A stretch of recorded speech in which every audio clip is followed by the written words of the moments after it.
This report is sponsored by eBay. Thursday Night Football had a good one with the Bengals pulling the 5.5-point upset at home against the Pittsburgh Steelers, 33-31. Jamar Chase had 16 catches for 161 yards and a touchdown. Going on with STFC this weekend. Tomorrow night, 6 p.m. You hear that game right here on San Diego Sports 760. They'll be taking on Portland. Portland is currently plus 155 on the money line, while SD is coming in at plus 150.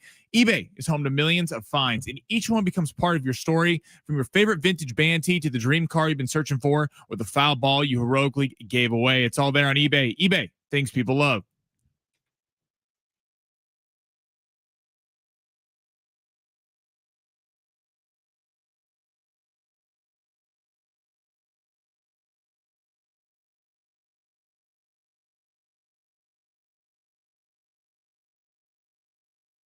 San Diego Sports 760. Here we go. It's a Friday, everybody. Welcome in. Ben Fletcher, Sammy Long with you. How the heck is everyone doing today on this beautiful Friday in San Diego? We got a lot to get to today. In fact, we're going to go an extra hour, Sammy, because we have too much to get to. So this is going to be a full 3-hour show. We're on until 3, baby. On until 3. Jim is sick. Is that what's going on? Yeah, I think he was posting about he had like a bunch of tea yesterday and stuff. He was trying to. I think he left the show early at like 3:00. Did Eric Hosmer hurt his feelings so bad that Jim is now sick and down for the count? Maybe that's what happened. Maybe Jim's listening right now and he'll text in. All right. So over the next 3 hours, every single hour, we're going to do something special. We are going to give away a family 4-pack of tickets to How Low Scream at SeaWorld. We're doing one of these per the 3 hours of the show. So 3 total 4-pack of tickets will be given away. We got a couple guests coming up on the show. Steve Hartman for his normal Friday appointment coming up at 1:30. And then Alan Sliwa is going to jump on, do a little NBA season preview coming up at 2:30, I guess is the time. Man, how are we going to stay awake, Sammy? We're ready. We're ready to go. You know what? I love Steve Hartman. I know you do too. He's like family to us. In the last couple of weeks, I've been dreading talking to him because he's been coming on here just trashing my Chiefs and everything. I'm very excited to hear what he has to say at 1:30. Well, he's going to be very complimentary of the Chiefs because they've been doing a little bit better. I'm sure he will be complimentary or not find a way to twist it that somehow the fall is coming. And look, I think that you take this defense that everybody hates your team. That's not true. Like, I'm one of many people across the country who stashed Rashee Rice on my fantasy football bench. Oh, you hate the Chiefs over this entire season. I'm excited for him to come back and to be the wide receiver 1. Do I want them to win the Super Bowl? Absolutely not. But I'm excited for the Chiefs offense to get going and come back to some sort of semblance of reality. Rashee's going to get you some touches this weekend. I can't wait for it. Hopefully it's like 10 or maybe it'll be 16 like Jamar Chase last night. 16 catches from Joe Flacco in a Pittsburgh Steeler, Cincinnati Bengal, Thursday night classic, which is exactly what that was last night. That was a hell of a football game. The Icy Hot Bowl, the Walker Bowl, whatever you want to call it. That was a fantastic football game between two teams that didn't really play fantastic. It was kind of an ugly game. There was a lot of defensive breakdowns on both sides. We expect that from the Cincinnati Bengals, not the Pittsburgh Steelers, though. But Joe Flacco tearing it up with Jamar Chase. We'll give the Steelers all their problems in a little bit, but let's give the Bengals some flowers here. Trading for Joe Flacco, I don't know if it saves the season. I don't know if it puts them back into some sort of playoff contention. But man, that offense looks a lot different with him running it than it did with Jake Browning. I don't think I've ever watched a game where everyone in the stadium, everyone on watching the game, everyone on the field knew where the ball was going, and yet they still could not stop it. And these weren't like complex routes from Jamar Chase. This wasn't like they were 3-yard slants every time. These were not him going, 40-yard bombs, going up, mossing defenders. I mean, and you look at the Pittsburgh Steelers and you look at their corners. I mean, Joey Porter Jr., Jalen Ramsey, like they have some guys on this team. They're not a bunch of scrubs. We all thought the scrubs were on the other side for Cincinnati, and they could not stop him. I mean, it seems like Joe Flacco took a little bit of the Mike Tomlin chirping a little bit earlier in the week about him getting traded from the Browns to the Bengals. Personally, that was an amazing game. And I mean, Pittsburgh, I'm just kind of dumbfounded at what that was. That was a prime opportunity. I mean, I was saying yesterday, I think behind the Chiefs and the Bills, you would be sitting at the top of the AFC in terms of playoff. I thought Pittsburgh was right there, and not saying they're done, but that was not a very confidence instilling performance considering, I mean, you gave up 33 points to the Bengals with Joe Flacco, who literally got there a week yesterday. That was just pretty rough performance for Pittsburgh. All right, let's talk about those Steelers because you said it, Sammy. Everybody in the building knew where the ball was going. It was going to Jamar Chase, and he had himself a hell of a night. And some of it is because Jamar Chase, if he's not the best wide receiver in football, he's the second best wide receiver in football. Like, you kind of make the argument between him and Justin Jefferson, and he is fantastic. But it's not like they were double moves down the field, stretching the defense. No, these were simple routes that Pittsburgh just refused to guard. And the other thing I would mention, Cleveland has been averaging, or Cincinnati, every time Chase Brown has touched the ball leading into this game, on 60+% of his rushes, he's been hit behind the line of scrimmage heading into last night. Last night, he was ripping off like 6 yards a carry like it was nothing. So Pittsburgh, which has this vaunted defense and this highly paid defensive line that has TJ Watt on it, if they can't stop the run, they're toast. And we saw that last night because as soon as Pittsburgh started dedicating more to stop the run, Joe Flacco was like, okay, I'm a veteran. If you're going to load up the defensive line, I'm just going to, drop back in a shotgun and hit Jamar Chase on a 3-yard in route. And it worked every single time. Pretty pitiful by Pittsburgh's defense under Mike Tomlin, who's like one of the best defensive head coaches ever. Right. You don't see that from him. And then we were talking about yesterday, George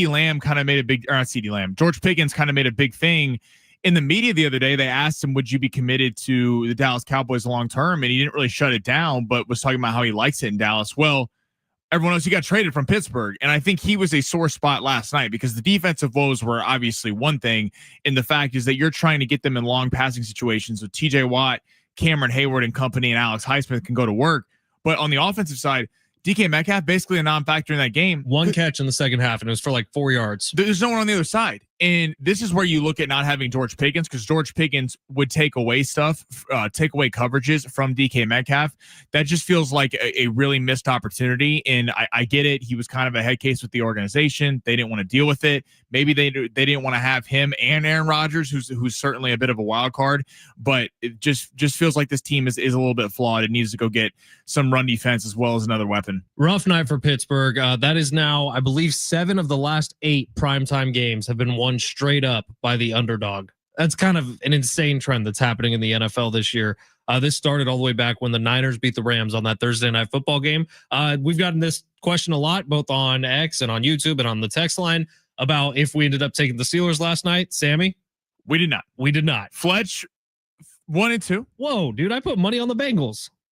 Okay, but after we made sure we weren't taking the pick, you came in yesterday and said, should we take the Pittsburgh Steelers? Sammy, I say that about every single game. I know, but you have a way of breaking our own rules. What are our own rules? We don't. Literally, my rules are we're not doing divisional games. We're not doing primetime exactly. games. And then every time you come in and you go, should we take Pittsburgh? It's about the discussion. If you don't know, Sammy and I are in a high money, $1 million potential survivor pool where we have more than that. One game every week. Yeah, it's $18.9 million. So we discuss every game. Otherwise, we're being idiots. And so, yes, of course, I said Steelers are going to be big favorites. They probably win tonight. Do we think about it? And that was as far as I was going. I didn't want to pick the Steelers. I ended up putting a bag on the Bengals. Cashed out a nice little $120 last night. Huh? Where'd you put that bag on? It's actually, it's my buddy lives in Chicago. He can mobile bet, which is nice. Oh. So we went halvesies on it. That's fantastic. Admitting to proxy betting on live radio. Is that illegal? Yeah, because it's all hypotheticals. You didn't exactly do that. It was just you could have done that. Right. Yeah. We don't want you to get an FBI charge. No. This is just hypotheticals. Hypotheticals. It's monopoly money. It's nothing. So this is San Diego Sports 760. That's what this is. And this is the Big Three, where Sammy rips through the top stories of the world of sports every single day. Sammy, smash it. Your lunch break is here. Ready to go back to the office and knock the socks off your friends? Coworkers? It's time for the top stories of the day. The Big Three. Where are we going, Sammy? All right, we're going to go back to Thursday Night Football. So a report comes out from Ian Rappaport. Joe Burrow is on track to be back in mid-December from his turf toe injury. Does the win last night make the Bengals buyers at the deadline until Joe Burrow can get back? Well, it makes things trickier if you thought your team was going to be getting Trey Hendrickson, I tell you that. I don't know if they're buyers. The Burrow injury, who had it at mid-December? Ian Rappaport. Joe Burrow's coming back mid-December. Wow. I had not seen that yet, but when it first happened, it was read that it could be 3 months, it could be entire season. We don't exactly know. So he must be progressing pretty well then. I would imagine Trey Hendrickson is staying on the Bengals. That's what I would imagine. I don't know if they go as far to be buyers, but that's huge news. I think it comes down to, I mean, they got the Jets at home next week. If they play like they did there, you think that's a win. They got the Bears at home. That's a tricky game. But again, if they play up to their standards, maybe. Steelers again. I think you'd think Steelers probably get a little get back after losing last night. Patriots, Ravens, Bills, Ravens. The schedule gets a little tougher. Dolphins, Cardinals, Browns. So it's a decent schedule. I think the AFC is so cluttered with people not really separating from the pack that maybe if they have a middling record, I don't think Trey Hendrickson might be on the move. Apparently, they wanted a pretty high draft pick as well as a young player. But that did seem like a season-saving win last night because it was interesting. The Bengals always get off to bad starts, and then they get off to 2-0 start, and then, of course, their star quarterback gets hurt. So it feels like they just can't really catch a break. But certainly a big performance last night in a win over a division rival. And think about the AFC North. Like after last night, do you think that the Steelers are all that? I don't. And so the Bengals at 3-4, well, they're competing with the Ravens who are 1-5, Browns who are 1-5, and Steelers who are a shaky 4-2. They can absolutely still win the AFC North.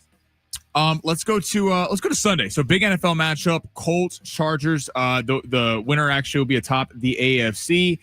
Who needs a bigger statement win more, Daniel Jones or Justin Herbert? Now, it sounds like Joe Alt is thinking good or looking good for this game to make a start. So Justin Herbert needs this win more because I think the Chargers are probably a little more serious players in the postseason this year. Daniel Jones, I feel like, is already playing with house money at this point. Like, he's already proven a lot of people wrong, yours truly included. So the Indianapolis Colts, while it'd be nice, and we think that we're going to see them in the postseason, I feel like the Chargers have a better roster to actually do some damage in the postseason, where it feels like the Colts might be in a one-and-done sort of situation. So I'm going to say Herbert needs it more. Herbert. Okay. I'm going to go. It's tough because they both do. I'm going to go Daniel Jones just because of how I think the Colts are perceived. I do think Herbert needs a big win, but I don't think people are questioning Justin Herbert as a big-time quarterback. Daniel Jones being 5-1. I mean, including myself, and I put myself in this camp. Just like you don't take them super seriously because of the competition they've beaten. Their one loss was to the Rams. If Adonai Mitchell doesn't drop the ball, they're 6-0. So to their credit, Daniel Jones and Jonathan Taylor have been playing out of their mind. Again, I think it's hard to envision from what we've seen over the years with Daniel Jones that they're just going to run into a Kansas City or a Buffalo or hell, even a Pittsburgh. I know they didn't look good last night in New England and go on the road and win. But if they go beat the Chargers, especially with Joe Alt back in that offensive line, I think you look at them as, wow, maybe we do need to start taking them a little bit more seriously as an AFC contender. Let's squeeze one more in here, Sammy. Let's go to, so USC Notre Dame this weekend. Number 13, Notre Dame taking on number 20, SC. Notre Dame, this is kind of a playoff eliminator. They already have 2 losses on the season. USC coming off the win against Michigan, but this is the last matchup scheduled between these two for the foreseeable future. This is one of the longest standing rivalries in all of college football.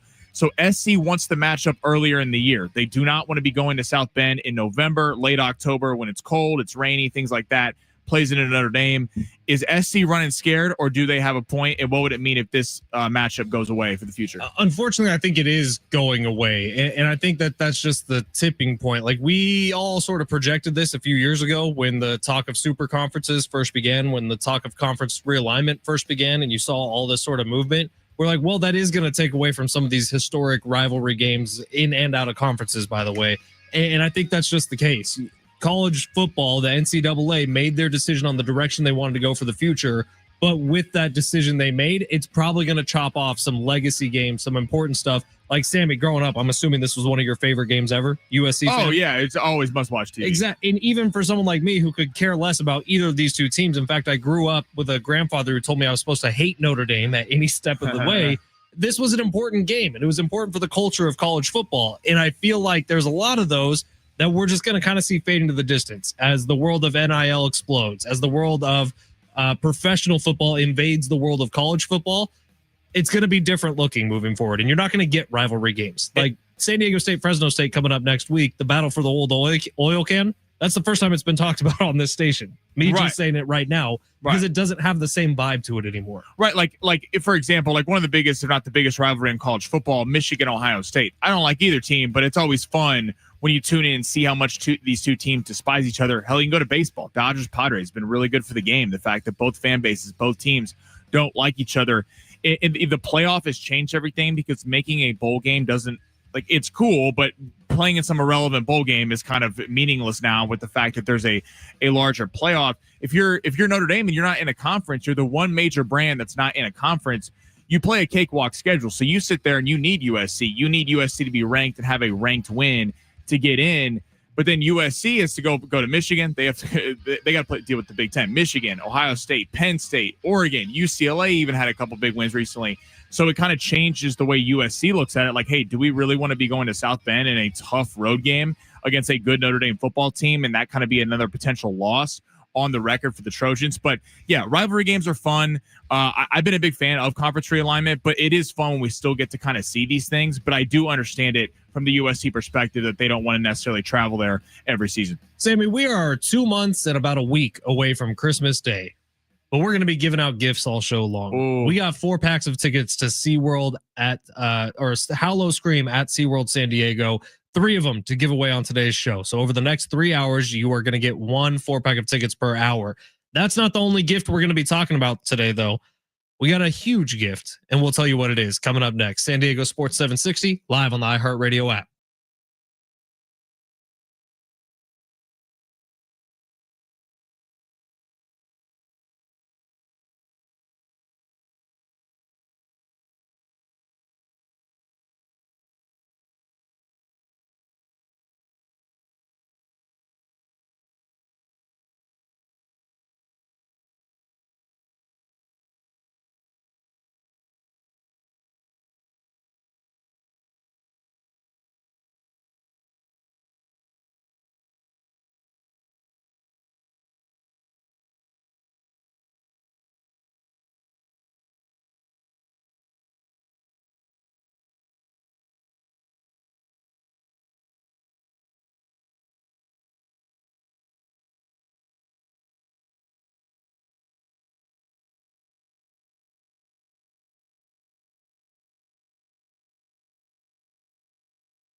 San Diego Sports 760. We got 13 chances every single weekday for you to win $1,000 with the bonus bucks giveaway every hour from 6 a.m. through 6 p.m. Listen for the keyword, enter it at sportssd.com. Your next chance to win $1,000 coming up at 1:00. Sammy and I were just having a conversation during the commercial break about some breaking news that's happening in the world of fast food. Taco Bell has released a brand new flaming hot grilled cheese burrito. Is that something you'd be into, Sammy? No, because and this is not a shot to Taco Bell and Del Taco and stuff, because I'm a massive fan of both franchises. Sure. But if I'm going, it already wreaks havoc on the system. I don't think we need to add flaming hot to that. Have you had their grilled cheese burrito from Taco Bell? I have not. Because it's amazing. It's basically just a normal burrito where they put some cheese on the outside and panini press it. Are you a Del Taco or Taco Bell guy? I'm a Taco Bell guy. Okay. Although I haven't given Del Taco a fair enough shot, but they just got new ownership. In college, there was a Taco Bell down the street from our house. So that was a problem because you get drunk and you walk to Taco Bell, and that was just easy access every single time. Yeah. But that poses an important question. So text line, hit us up here on a Friday, 70470. Start your message with team. What's your favorite drunk food? Oh, like what are you ordering on DoorDash or Postmates? So all right, we're obviously, if you're drunk, you're not making food, right? Like no, you're ordering on Postmates or DoorDash, but even you're like giving up on the night essentially. Okay, you shouldn't, but you're doing it anyways. Okay, I have drunk food. So this sounds crazy, but like wings and things. Epic wings and things. Epic wings and things. There's one in Mission Valley, I think. Fantastic. Like that's like you get the strips, like you're just absolutely munching, get a little spice in there. Now I'll tell you, with another substance, that kind of food is different. Okay. That if you partake in some nighttime edibles. Sure. Graham crackers, undefeated. Graham crackers. Are you 3? No, not like graham cracker teddy bears. I mean like graham crackers. No, I understand what you're saying. Like my niece and nephew, that's their favorite snack. Yeah, I'm telling you. My sister calls them cookies so she could trick them. Take a substance and just munch on some graham crackers about an hour in, and I promise your life will change. Man, we learn a lot about Sammy on this show. The text line's going to agree with me. I promise you. Text us 70470. Start your message with team. We're asking what your favorite drunk food is. What are you ordering when you know, like you already eaten dinner, you know you shouldn't, but you're just like, I need to Postmate something. No, I already drank 1,000 calories in beer, so we're gonna just pile on. We're just punting on today. Tomorrow we'll deal with the diet. Hit us up. We got 3 hours today. We're looking to fill it up with something. That's what we're gonna do today. Okay, tonight, San Diego State basketball is back on the court. It feels like they just got off the court and all of a sudden they're back. So this is an open door scrimmage. I believe tickets are all gone, but you could try goaztecs.com. Season ticket holders had first crack at these and they bought them all super, super fast. But I believe some are still available at goaztecs.com. So you can check it out there. It does sound like Magoon Guath, who actually just got cleared today to return to basketball activity from that knee injury he was dealing with, will not play tonight. And Miles Bird is iffy. I think he's either coming off the bench or not playing at all. So you look, obviously it's a scrimmage. This isn't the best look at what the Aztecs are going to be, but it's good to have Aztecs basketball back. And in the kind of peripheral of this, San Diego State just got a massive gift for their basketball program. We talk about the current age of NIL in the what do they call it? The Player Recruitment and Retention Fund, which is where schools can literally pay players. Well, most of that still comes from community donations. San Diego is home to a lot of very prolific businesses. One of those is Blenders Eyewear, the sunglasses. I have a few pairs of them. I love that company. And Chase Evans is the owner and the founder, San Diego State alumni, just pledged $1 million per year for the next 5 years to Aztecs basketball specifically. When you're talking about a roster that has 14, maybe 15, 16 players on it, $1 million a year added on to what they get from the Players Era Invitational in Las Vegas, added on to everything they've done with Aztec Link and the what's the other one, Mesa Foundation. San Diego State basketball is sitting pretty in terms of the NIL world right now, and San Diego State football needs to find the same thing. Well, yeah, the donation's huge. That's awesome. Blender's fantastic. I have a pair myself, but I mean, they you got to be in today's world. You got to go buy players. Like, let's just keep it like it is. It's not enough to just sell the school or recruiting or the coaching staff. Like that all helps and that all goes into it. But at the end of the day, it's hard for an 18-year-old kid, if they're getting offered $3 million more to go play somewhere else, to just come to your program. This is a ginormous ad for the Aztecs, who already have established themselves as a legit top-tier basketball program in the country, and with a great coach in Brian Dutcher who can get you NBA ready. And the fact that they're perennially in it every year, being in March Madness is not like a cool thing anymore. Like, that's expected of San Diego State, and that's a really important thing for the program in the city. This is huge in terms of, Bird and Guath not playing tonight. That's almost honestly a good thing. Like, we know that they're stars. They're going to be really good players. It's the scrimmages against UCLA and Donovan Dent and everyone. That's about let's seeing the rest of the guys who are fighting for spots in the lineup, how they play tonight. It's awesome that Aztecs basketball's back, and can't wait for this season. Dude, $1 million a year. So, Sammy, I don't know how many conversations you and I have had about this Aztecs basketball roster. And the main topic of the conversation is, how the hell are they going to keep all these guys? Pharaoh Compton, Taj DeGorville, the freshman from a year ago. It's like, okay, that's great. You got them right now. How are you going to fend off all the big schools who are going to be offering $1 million a year to these guys? And that's what you said about the retention fund. Yeah. That's why, like, Nick Saban and guys in college football want it out. Like, they're like, it's not enough to just recruit a player anymore. To keep them is something else. I mean, sometimes the worst thing that can happen is a really good player on a bad team, because then every top tier school is just looking at him. Like, the worst thing to be if you're a college basketball head coach is to be an incredible developer. Oh yeah, especially if you're at like a more mid-level team. John Calipari is like, fantastic. Thank you for your work. Right, he's a one and done. See ya. But if you're like San Diego State and you got guys like Dave Velasquez and Brian Dutcher, who you really see the impact of their work in between freshman and sophomore year, and once they come back onto the court as sophomores, that's really tough, because you could put all this work, all this effort into a guy, and then just watch him walk out the door. Huge shout out to Chase Evans and Blenders for making it less of a possibility for these guys to walk. That's massive for San Diego State basketball. Should be a fun year. Can't wait for it. All right, hit us up on the text line 70470. Start your message with team, favorite drunk food. Be hard for me to pass up some T-Bell when I'm wasting. We already got a bunch rolling in right now. Perfect. Keep them coming. We'll kind of run that out throughout the entire show. We'll ask Steve Hartman what his is. I'm sure we'll get an excellent answer from Steve. Hopefully we can air it. It's San Diego Sports 760. Hopefully it's just drunk food. Right. We'll get to it all coming up live on the iHeartRadio app.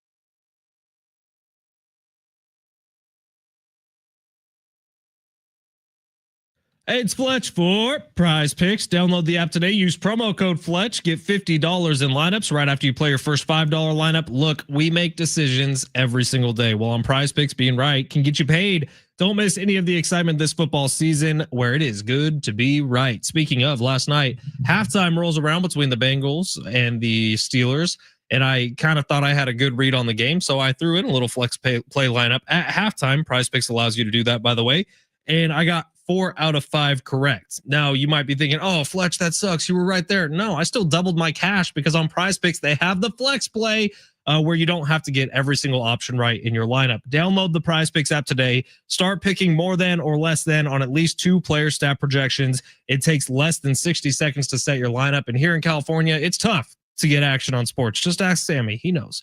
But on Prize Picks, you can get all the action you want. Download the Prize Picks app today. Use promo code Fletch. Get $50 in lineups after you play your first $5 lineup, and we will give you a $5 lineup coming up at 12:45.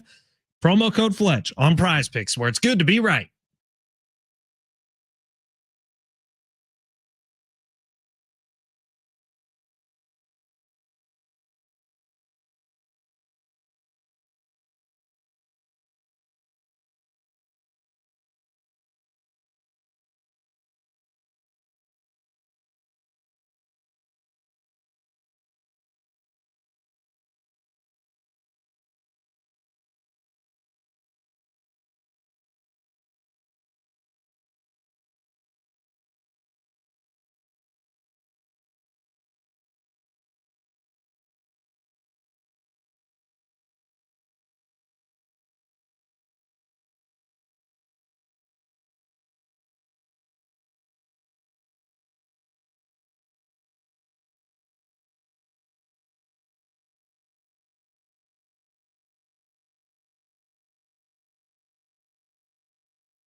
The sport's sponsored by eBay. Bengals beat the Pittsburgh Steelers 33-31 last night, improved to 3-4, kind of keeping the AFC North wide open. We have both MLB games going on today. Blue Jays Mariners all tied up at 2 apiece after the Blue Jays took this first 2 in Seattle. That game is at 308. Toronto is currently a -120 road favorite, and the Dodgers looking to close out the Brew Crew tonight at 538. Dodgers are currently -200 to do so with Shohei Ohtani on the mound. Swapping out your tires, there's nothing like it.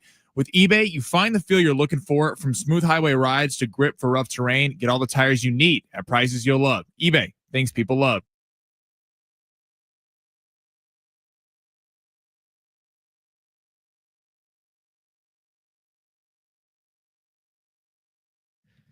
Sammy Long, have we given away a 4-pack of tickets yet to How Low Scream at SeaWorld San Diego? We haven't. Oh, weird, because we're giving away 1 per hour today and we're on for 3 hours. That's crazy, because if you like call it at the right time, you could like go. How about we say in 7 minutes we're going to give away our first 4-pack? Does that sound good? Sounds fantastic. So you have to listen for the next 7 minutes. We'll let you know when to call. Sammy's going to say what caller number we're going to be giving the tickets away. Or if you just want to buy them, you can go to SeaWorldSanDiego.com for more information. So you hear Purple Rain playing in the background. Yeah, give us a little bit, Sammy. Crank it.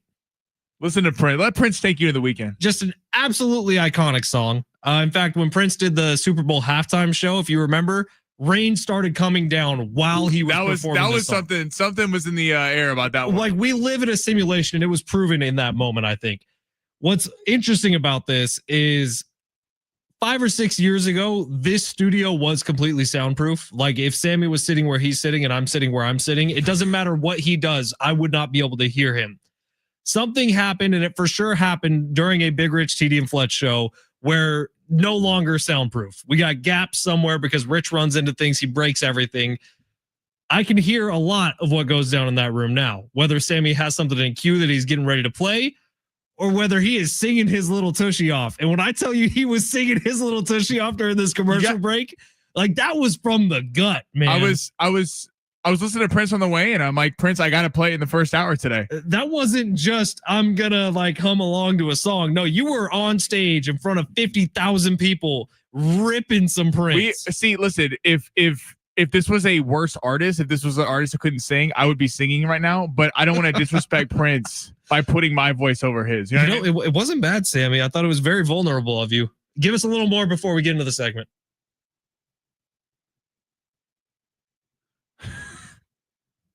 Prince is good, man. Some might say the best. Prince or Michael Jackson? Get that going on the text line. Oh, that debate, it could rage on for years. That could be a little something. I think it's Prince. I think he's more musically talented. Michael Jackson. Whoa.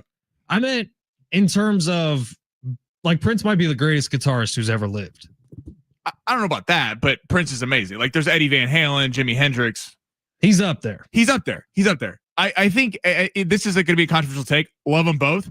I think if we go, Michael has more hits that I think everyone would know. Michael also has some questionable personal life decisions.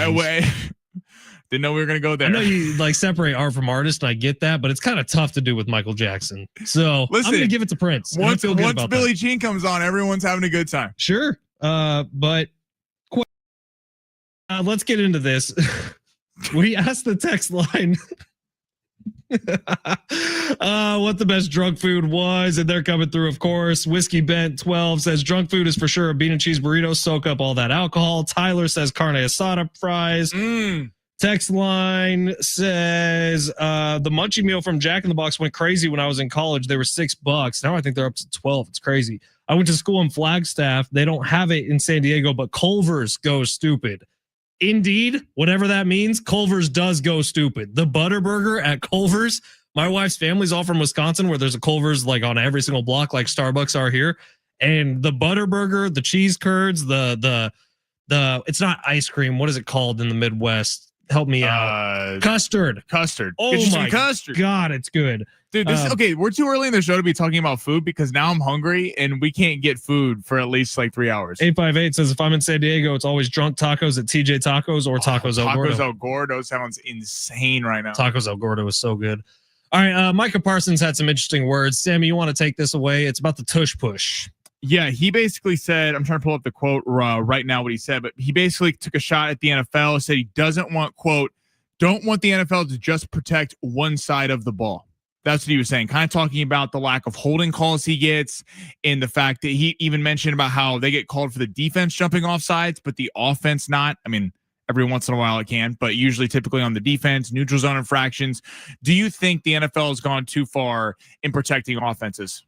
There's definitely an argument to be made. I mean, it feels like, especially the quarterback position, you can't even get close to a quarterback. And you see guys pull up tackling, by the way. You no longer get those crazy hard sacks in the backfield. Now, most of the time, it's pretty soft. If it happens, you're just trying to wrap up and gently lay them down and make sure you're not falling on top of them so that you don't get any sort of unnecessary penalty that are game changing, because roughing the passer is an automatic first down. And so if you're in a 3rd and 7 situation or a 3rd and 14 situation, doesn't matter, and the penalty yardage wouldn't be enough, it is still going to change the game. So when you sack a quarterback, you just got to be delicate with him, which is unfortunate, I would say. So yes, NFL potentially has gone too far. However, I don't think that's necessarily what Micah Parsons is talking about. He's talking about the tush push by itself. And Matt LaFleur was asked about it as well, the head coach of the Packers. And they have either a Sunday night or Thursday night football coming up in a couple of weeks. It's going to be Packers-Eagles. And LaFleur said the right thing. He said the smart thing. I'm definitely going to be having a conversation pregame with the officials to make sure they understand that in this play, and he said, I'll have film to back it up, they are jumping off sides on the tush push. So can you please watch out for it? So if it's an unstoppable play, you're not helping them out even more. Totally. The tush push is completely favors the offense, because think of let's see the Eagles run the tush push. If you could still try to jump over the center, because the rule is that if you touch the center, if you try to jump over, it's an automatic penalty. You can't spear guys. You can't go at their head, even though they're literally just charging forward. And then they're false starting every play and they're not getting called. In terms of in general, it definitely, the rules favor the NFL wants points. They want there to be scoring. They want there to be big highlights. Every kid who is a freshman in high school goes out to play football. What do they want to play? They want to play wide receiver because they want to catch touchdowns. So that's kind of the selling point, even though all the diehard NFL fans love us some defense. But it does feel like, I wonder how we'll look at quarterback stats and receiver stats today, even running back stats, with a little bit of a grain of salt compared to how they used to play, because the fact that you can hit the quarterback. Fletch, what you mentioned about, I mean, it's the craziest rule of all time. Even Patrick Mahomes, who benefits from this, has come out and said, yeah, I don't like that if a defensive player lands on a quarterback, it's an automatic 15 yards. That's called a tackle. Right. Like, I don't even know how physically possible you're supposed to tackle someone. Your momentum's going that way. Well, you see it now. Defensive linemen will just try to wrap the quarterback up by the shoulders and sort of just lay him down instead of actually tackling them. It's completely different. I just wonder if because players today will at the end of the day, 10, 15 years from now, have more stats than some all-time greats. Your Peyton Mannings, your Dan Marinos, your John Elways, like guys like that, Steve Young. But you wonder if there's going to be a little bit of a grain of salt, like baseball had this forever with the runner on second, like, oh, more runs scored. Do strikeouts back in the day. You used to be able to get a free strikeout every time a pitcher came up, for the opposing team's pitcher when they had to add bat. Like, you wonder if we just look at stats a different way here in a few years, considering the NFL definitely does skew offense. Yeah, and add that there's more games being played now. There's more calls that the defense can make. It does feel like stats are going to kind of go the way of the dodo bird here in a little bit when it comes to the Hall of Fame conversation. It's going to get back to, well, have you won a Super Bowl and were you a major impact on that team to win the Super Bowl? And I don't even know, like, Megatron's numbers are otherworldly. Well, they're going to look pretty worldly here in a couple of years if this keeps progressing at the way. Like, Jamar Chase had 16 catches last night. Right. That's a Bengals team record. Does that ever happen 10 years ago? With No. the Jamar Chase thing, if this was 20 years ago, every route up the middle, you're getting popped by the middle linebacker. Ray Lewis is taking his head off of the middle of the field, and we'll see if they want to run that. Now, receivers used to not want to go over the middle of the field because they would get crushed. Now it's like kind of free reign, because if you do try to tackle a guy over the middle of the field, like, do I think Micah Parsons going a little too far with this? Yes, but I mean, holding is especially a weird one, because you could call holding every play if you. It's like a foul in basketball. You could call a foul every time someone went up to block a shot. Right. You ask Rich Ornberger how many offensive plays he held on, he will tell you 100%. Right. Of the offensive plays he was guilty of holding. So it's a little skewed. Yeah, it is. All right. We got long shots coming up next. Sammy, we were close last night, weren't we? Dude. Was Oh, it Glass now? Was it the Dodgers pitcher? yeah. I'm not going against Dodger pitchers anymore. That's the new rule because I went under on 15 and a half outs. Right. He went 16. Everything else hit though. Everything else hit. Both Joe Flacco over pass attempts hit, Jaylen Warren over rushing yards hit, and Max Scherzer over on strikeouts hit as well. Tough beat for long shots last night. That was rough. We'll have another long shots coming up in about 5 minutes, but right now, your opportunity to win a family 4-pack of tickets to go to Howl-O-Scream at SeaWorld. You can buy tickets at SanDiegoSeaWorld.com, but right now you can call 877-767-4760. Sammy, what number caller? Let's do 8. 8. This year, new horrors have awakened. 5 haunted houses, 8 terrifying scare zones, hidden speakeasies, the shrills of Coasters After Dark every Friday, Saturday, and Sunday now through November 2nd. Halloween fun for the full family. For a limited time, kids go free with paid adult ticket. Visit SeaWorldSanDiego.com for more information.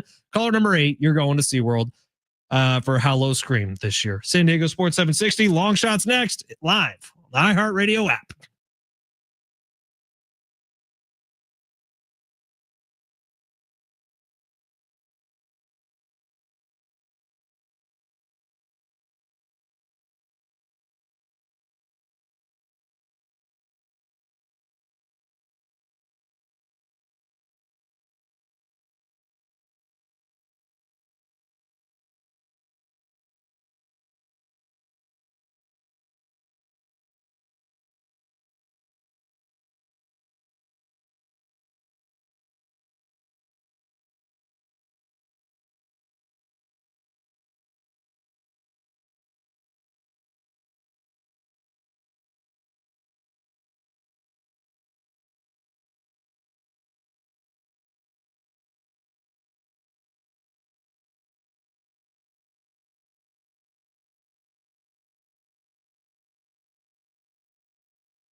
San Diego Sports 760. Ben Fletcher, Sammy Long with you till 2 o'clock today. John and Jim will not be taking over then. Jim's out sick. John's out somewhere. But we'll have something special for you coming up at 3 o'clock. Sammy and I are staying on until 3 today. So plenty of time for you to text in and call me an idiot. We have a great like text. did. What'd they say? So the 858 says, so just to set it up, Fletch said that Prince was more musically talented than Michael Jackson, which I'm sure people are going to have strong opinions about. 858 says saying Prince is more musically talented than Michael Jackson is one of the worst takes I've ever heard in a long, long time. Fletch, care to respond? Dude, I'm not saying Michael Jackson wasn't a genius or the king of pop or one of the best showmen literally in the history of music. He was all of those things. But Prince played like 27 instruments on one album of his first album, which came out late 70s. I think it's called For You. He played like every single instrument on that album. Prince is one of, arguably, I guess I have to say, because Sammy says I'm wrong, the greatest guitarist of all time. I'm not taking a shot at Prince. I love Prince. Same. Prince is one of the most influential artists of all time. What I push back on is you said he's the greatest guitarist of all time, and I think that there's some guys. One of is fine, but technically, like Eddie Van Halen, Jimi Hendrix, there's a lot of guys you could go to. I mean, John Mayer probably, yeah. John Mayer's a good guitarist. I'm not giving you crap on John Mayer. I'm not the biggest music dude in the world. I work with Travis Dale, who is the biggest music dude in the Lynch, Dokken, great guitarist. Travis Dale talks about Prince as if he is the king of the guitar. And from everything I've seen, I would tend to agree. And also, he played 27 instruments on one album. All 27 instruments that were heard on the album, he played. I want musically talented. I love me some Prince. Prince is fantastic. What's my favorite Prince song? MJ? He just did. Hee hee. That was MJ. But I don't be dissing Michael. Okay. I feel like if there's one person you can kind of diss, it's Michael Jackson. No. Come on. We don't need to get into everything off the stage. We're talking about on the stage. 858. You guys got an extra long show today. What a blessing on this beautiful Friday. 858. Thank you. Yeah, I will see how everyone's feeling coming up in hour number 3, but I feel good right now. 858 says you guys picked up the phone and told me I was caller number 3 and then hung up. What happened? 858. You had to be caller number 8. So who was caller number 8? Huh? Who was caller number 8? Big Carrie. Big Care? Sweet Carrie. Big Care. Sweet Care? Sweet Care. Thanks for listening, Carrie. Appreciate you a lot, man. Let's get to some long shots. If you don't know, every single day around this time, Sammy creates a daily fantasy sports lineup for you to enter. And that is legal here in the state of California. So we do that. We use Prize Picks. You can use whatever you want, but if you do use Prize Picks, you get a nice little boost because when you use promo code Fletch, you're going to get a $50 bonus after you play your first $5 lineup. And Sammy, wouldn't you know it, this could be that $5 lineup. Hey guys, you could tell. What do we say on the show here? We like squad ride W's. Squad ride W's. Haven't had one in a while, but today changes all of that. Wow. Sammy, smash it. You looking for some luck? Want to win big? Gotta play big. You are so money, you don't even know it. Time to take a chance. Pay that man his money. With long shots. Would it happen to be a Flex Friday? Let's get flexy with it. Should we get like a 40% payout boost? I don't know. How does that sound? I'll take a 40% payout boost. Same. Where are we going? This sounds beautiful. Guess what? We have 3 NFL picks and a little tennis making its way in over the weekend. Whoa. All right. We're going to start with tennis because then we're going to go to the NFL. Big tournament happening out there in Riyadh, Saudi Arabia. It's called the Six Kings tournament. All the best players in the world, the men and women's side, are playing. Yannick Sinner, Carlos Alcaraz facing off in the final tomorrow morning. They're probably making so much money. Oh, yeah. They're making $1 gazillion. Man, the Saudi Arabians, Turkey Al-Sheikh, they got money. That dude just throws checks out there. That's why we get big boxing events, big UFC events, tennis. It's great. His return on investment has to be terrible. Yeah, it's just all about the brand. He's just spending. I don't know if it's all about the brand, Sammy. I think it's called sports washing. Hey, as long as we get the fights we want to see, I'm fine with it. Yannick Sinner, Carlos Alcaraz, more than 23 total games. Guys, these two play in every major tournament. They match up in the final. They have played more than anyone else. They're personal friends on and off the court. Hell, at the U.S. Open, they were competing for the same girl, per reports for TMZ. Really? Off the court. Yeah, that's a story we can get into later. Who's the girl? Some Instagram model. Which I need to do some Googling. It's kind of beyond me because I'm like, guys, you're star tennis players. Like, you don't have Sinner to go after the same girl. But same girlfriend? Yeah. You do some research on that. Yannick Sinner, Carlos Alcaraz. It's Brooks Nader. Brooks Nader. Yeah. Sidetrack for long shots for a second. Literally, apparently, when Alcaraz is playing, she would be dating Sinner, and then when Sinner would be playing, dating Alcaraz. Wild stories. Rumors that she's dating both Alcaraz and Sinner at the same time. Wild behavior from the boys. What? But anyway, Jannik Sinner, Carlos Alcaraz. Nader's like famous, dude. That's crazy. More than 23 total games. These guys play every major tournament. Carlos Alcaraz has the power. Jannik Sinner has the shot placement. We're expecting this to go the full amount of games. It's always a tightly contested match. Hell, I mean, they're competing over the same girl. So maybe they got a little extra something on this one. That is fascinating, man. We're going to have to watch I need the ESPN 30 for 30 on that one. I'd watch it. Same. The sneaky links behind the U.S. Open. I mean, there's a pretty simple solution for this, don't you think? Never mind. Sammy, what's next? Whoa. Okay. We're in the NFL. Come on now, guys. This is where we're going. We're going to London. We're going to get everyone up early for this one. Kyron Williams, running back for the Los Angeles Rams, more than 69.5 rushing yards. Puka Nacua is out for this game. And I know Jacksonville's defense has been very good this year. They coming off a little bit of a clunker against Seattle, had that big win against the Chiefs on Monday Night Football. But I think LA's path to victory, passing game has been a little bit clunky. Even in Baltimore, with Baltimore missing most of their players, only a 17-3 win on the road. They're going to be double teaming Devontae Adams. They're going to be throwing Travis Hunter's going to be playing a little bit more offensively, but when he is playing corner, they'll be throwing him at Devontae Adams. Kyron Williams is the Rams' path to victory, more than 69.5 rushing yards. Then we're going to go to Minnesota and Philadelphia. This could be a make or break a game for Philly. Like this game, they've lost 2 in a row.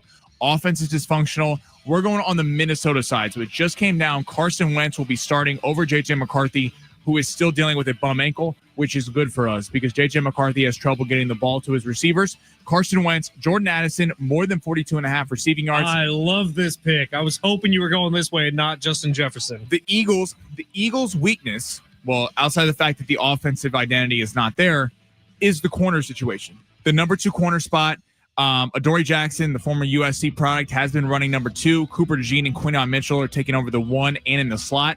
The number 2 corner, Adoree Jackson, who will be guarding Jordan Addison all day, has been having some problems this year. Jordan Addison, more than 42.5 receiving yards. And then I don't usually bet on my guys, but this feels like the lock of a century. Patrick Mahomes. No. Rashee Rice, more than 65.5 receiving yards. He is going to play like a bat out of hell on Sunday. The Raiders have no one to guard him. The secondary of that defense just got blasted 40 points against the Colts. Yeah, they had a big win against Tennessee last week. This is in Kansas City. Rashee Rice has been healthy. He looked great in the preseason. Let me remind you, Rashee Rice was leading the NFL in receiving yards last year through the first 3 weeks of the season until he got hurt. Rashee Rice has been itching to come back. He's going to be the number 1 receiver on this team. More than 65.5 receiving yards. Hell, I think he clears this. I think he goes at least over 100. Can I throw something out there to you? Yeah, it's I love this lineup. Actually, one of my favorites that you've done in a long time, Sammy. Jordan Addison. I agree with you that he's going to get 42.5 receiving yards, but Prize Picks just added this thing where you can now stack players. How would you feel about stacking Jordan Addison so the 42.5 receiving yards hits, but also the Red Demon 4.5 receptions? You think he gets 5 in this game? Okay, I'm with that. You think he gets 5? Yeah. All right, we're gonna stack. Jordan Addison, more than 42.5 receiving yards, more than Red Demon 4.5 receptions. Rashee Rice, a receiver for the Kansas City Chiefs, more than 65.5 receiving yards. Kyron Williams, running back for the Los Angeles Rams, more than 69.5 rush yards. Jannik Sinner and Carlos Alcaraz, more than 23 total games. Lock it in. Get you something nice for the weekend. You think Rashee gets into the end zone also? I do. Like, do we go super crazy? And okay, I think we're getting a little insane right now. But Rashee, I'm telling you right now, if you have one thing for your parlay this weekend, Rashee Rice is going to go off. He's dropping hype tapes about himself. I mean, he's in best shape of his life. Rashee Rice going to get you something this weekend. I think I'm going to do it. I'm doing it. This is called a gambling addiction. Friends. No, Sammy, it's called playing with your profit. No, it's called always getting get back. All right, I like it. Well, we got 2 hours left. Steve Hartman's going to be joining us in the next hour. Sammy, what Fletch, can I say? The Denver Broncos are still winning the division because I said so. Yeah, I don't know about that, Steve. That's coming up in hour number 2. We have another 4-pack of tickets to come up in hour number 2. The text line is absolutely insane. Text line is wilding out right now. They're suggesting things that are just not okay. So we'll get to all of it coming up in the next hour. It's San Diego Sports 760 live on the iHeartRadio app. And also, we still haven't made our pick for Circa. Ooh. There are some discussions that need to be had, and we'll do that next.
This sport is sponsored by Progressive Insurance. Some big college football action going on tonight. Number 2, Miami will be hosting Louisville from Miami. Miami is currently an 11.5 point favorite. The point total is set at 49.5.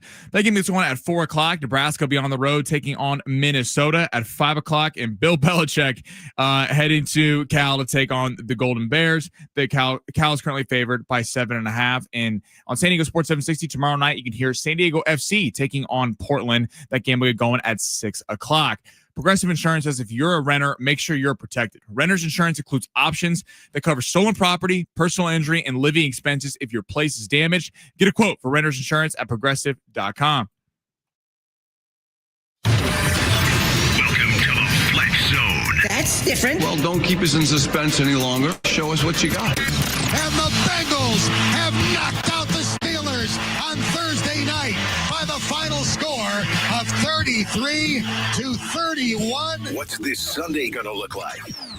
Not just have sole power over the decision at the end of the day. No, you have a decision, but at the end of the day, I have the pass. This was 50-50 mofo. I will choke you out or something and grab the phone if you're saying, without full clarity of both sides, submitting a pick. We're not doing that. To squeeze down on a guy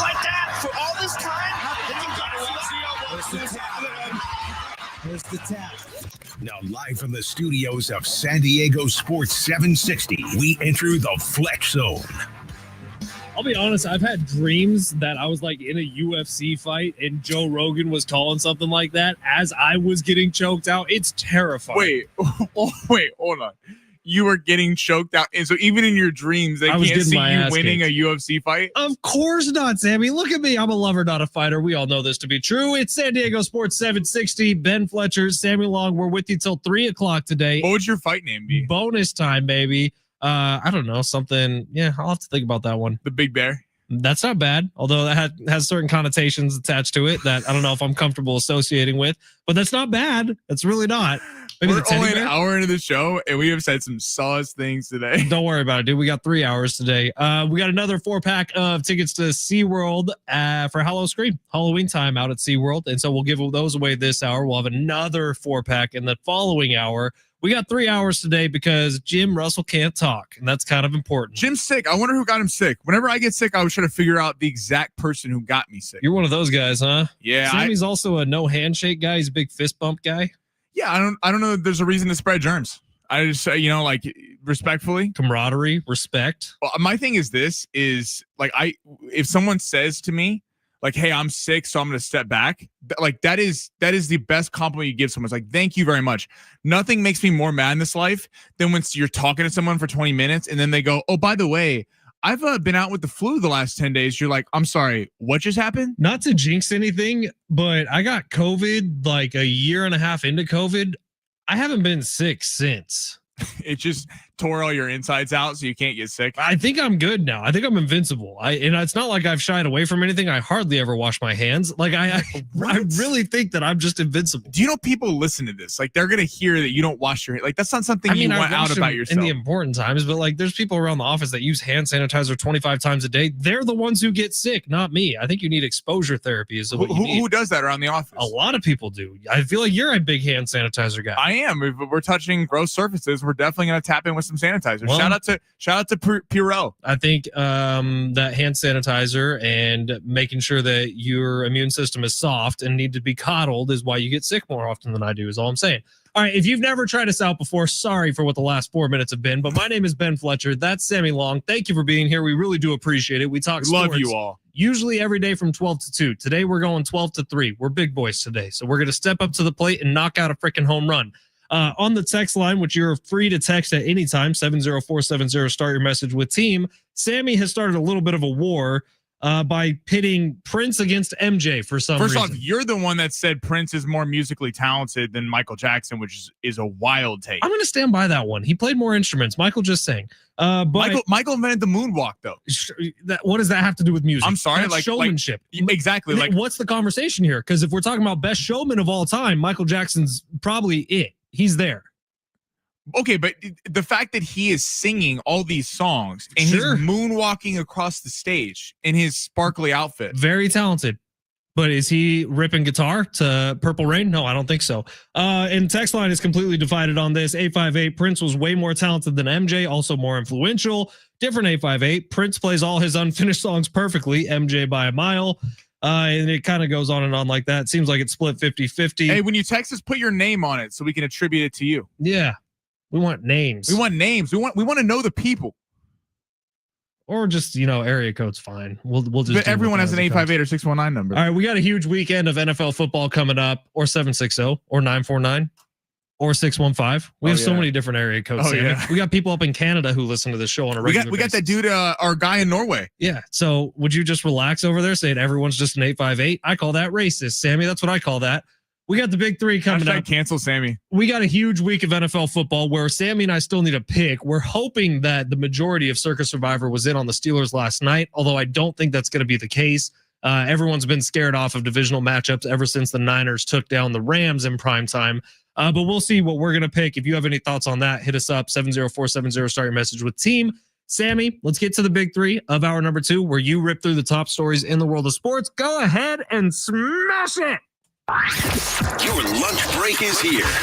Ready to go back to the office and knock the socks off your friends? Coworkers? It's time for the top stories of the day. The Big Three. How about this? 858. Agree about the hands, Fletch. Stop coddling your immune system. It's only making it worse. It's just alarming that you're saying that you don't wash your hands. Like, I mean, I do. That's like a 12-year-old thing. Like, if I'm walking out of the bathroom, I wash my hands, but that's really about it. I guess when I shower, I wash my hands. You're a big boy then. Big strong boy.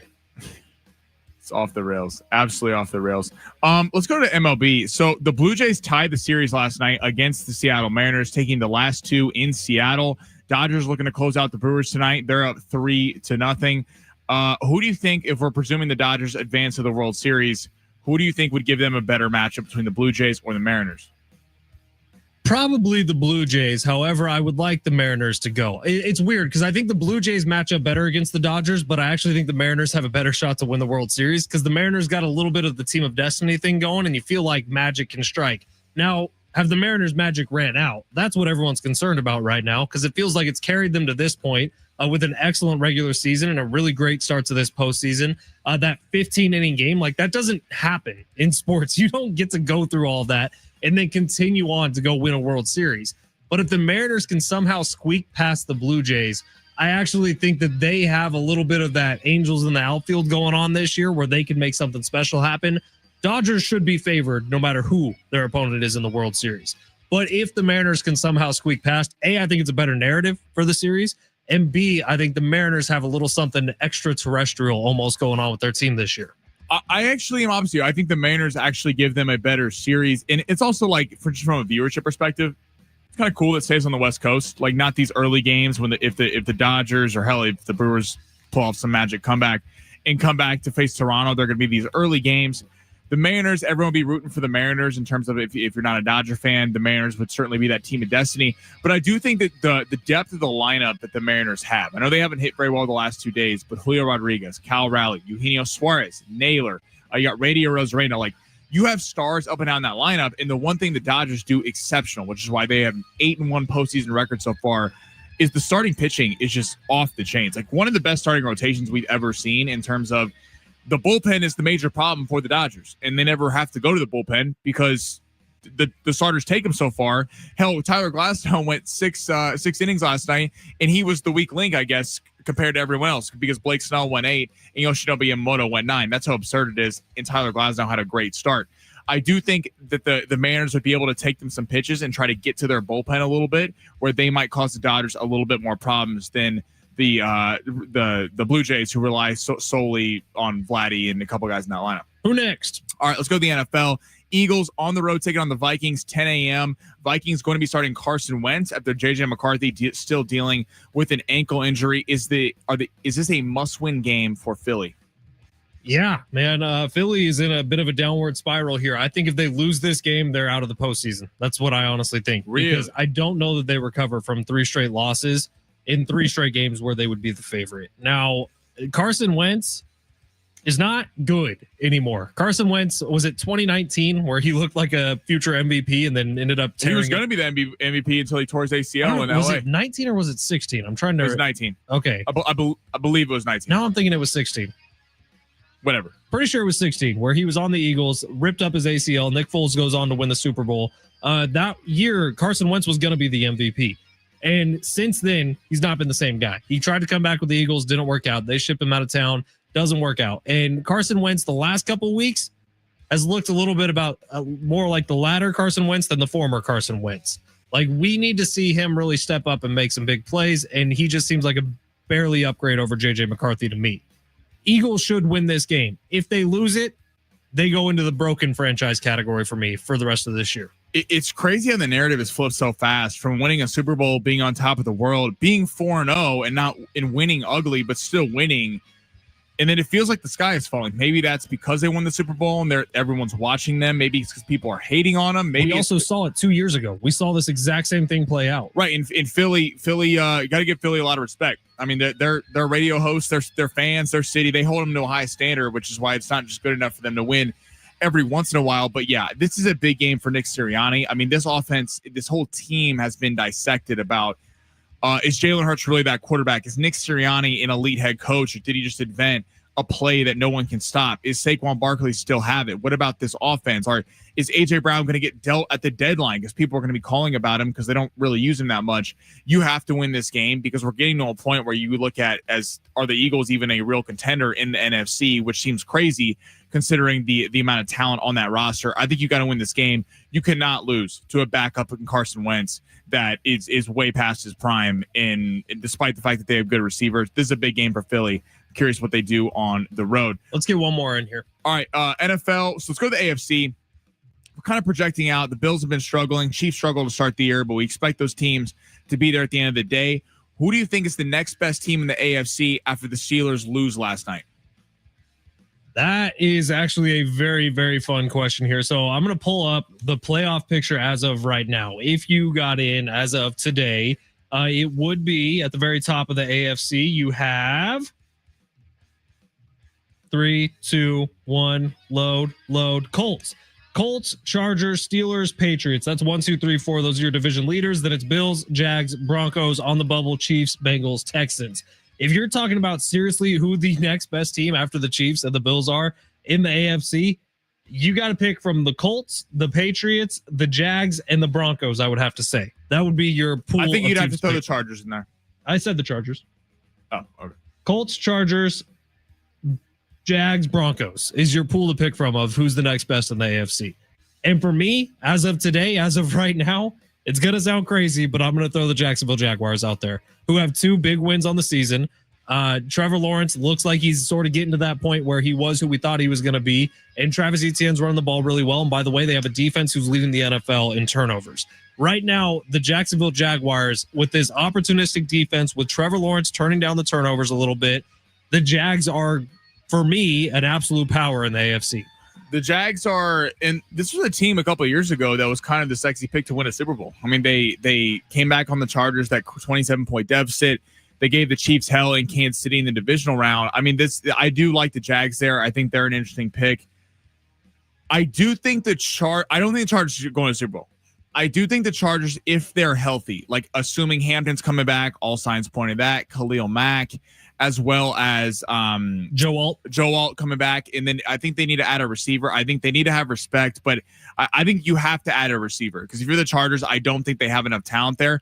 You know, I'm not totally out on Pittsburgh just because they lost last night. I think they have some problems, but there's some holes that you could fill at the deadline. You could get a run stuffer. You could get another receiver. I think Pittsburgh still is a threat in the AFC, and considering that that's a pretty tough home crowd environment. I'll give you one team that sounds crazy, and they're not the next best team after these two. But the Pittsburgh losing opened the door for a certain team. That's the Baltimore Ravens. We thought this division was completely over because we thought the Pittsburgh Steelers were going to run away with this thing.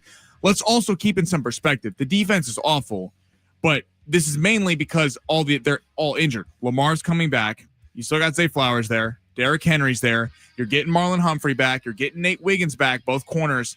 I mean, Matt Abiki's out for the season, but it's not the same team. But there is an interesting thing to the fact that the Ravens always go into the playoffs as the number 1 seed. And with all this expectation and pressure, it would be an interesting kind of psychological flip if the Ravens are barely able to squeak in as a 7 seed with not a lot of pressure. I don't see a lot of teams that would be wanting to have Lamar Jackson coming there in a 1-game scenario. No one would, that's for sure. But they're 1-5 right now. It is such an uphill climb just to even get back to a number 7 seed, like you're saying, Sammy.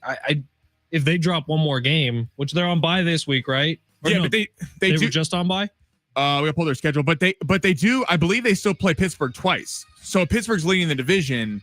Like there are opportunities for them to kind of come back in this. Yeah, they play the Steelers on December 7th, and then they play in the last game of the season. So the fact that they still have a lot of their division games in tow, if they don't fall too far out of this thing, that like if they squeak in, that is not a team. If you're the number 1 seed, you want to see come into your house. I'm curious how many teams all time have made the postseason after starting 1-5. I bet you it's a very, very low number. It's a very low number, but again, that's you're assuming a lot of those 1-5 teams are just bad. This team is completely decimated because of injury. That's why they're 1-5. They would not be 1-5 if they had all their guys there. Yeah, I get it. All right, it's San Diego Sports 760. Coming up on the other side, we will be giving away another family 4-pack of tickets to How Low Scream. Steve Hartman coming up in 15 minutes. We'll talk some NFL with Steve. Steve maybe has some input on this Prince, Michael Jackson debate that somehow we're into. I know YouTube is going crazy with it. Our buddy Viva saying I'm with Fletch, Prince over MJ, best Super Bowl halftime show ever.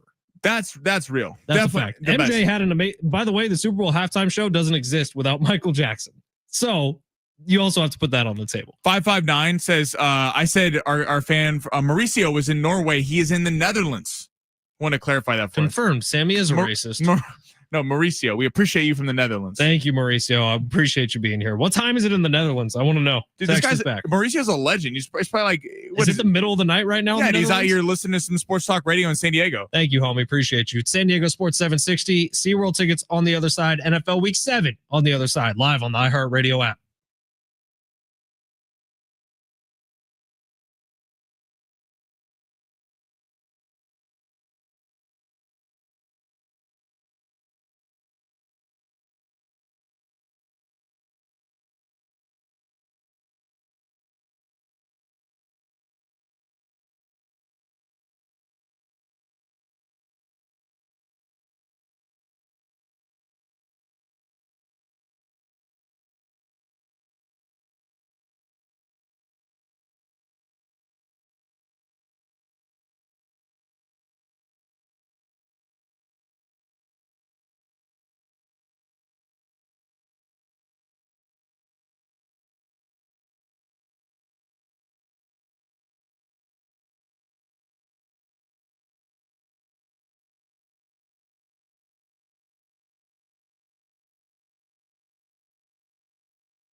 SDFC's final match of the regular season is tomorrow night. They're playing at Portland against the Timber. Our coverage is going to begin at 5:30 right here on your home for SDFC, San Diego Sports 760.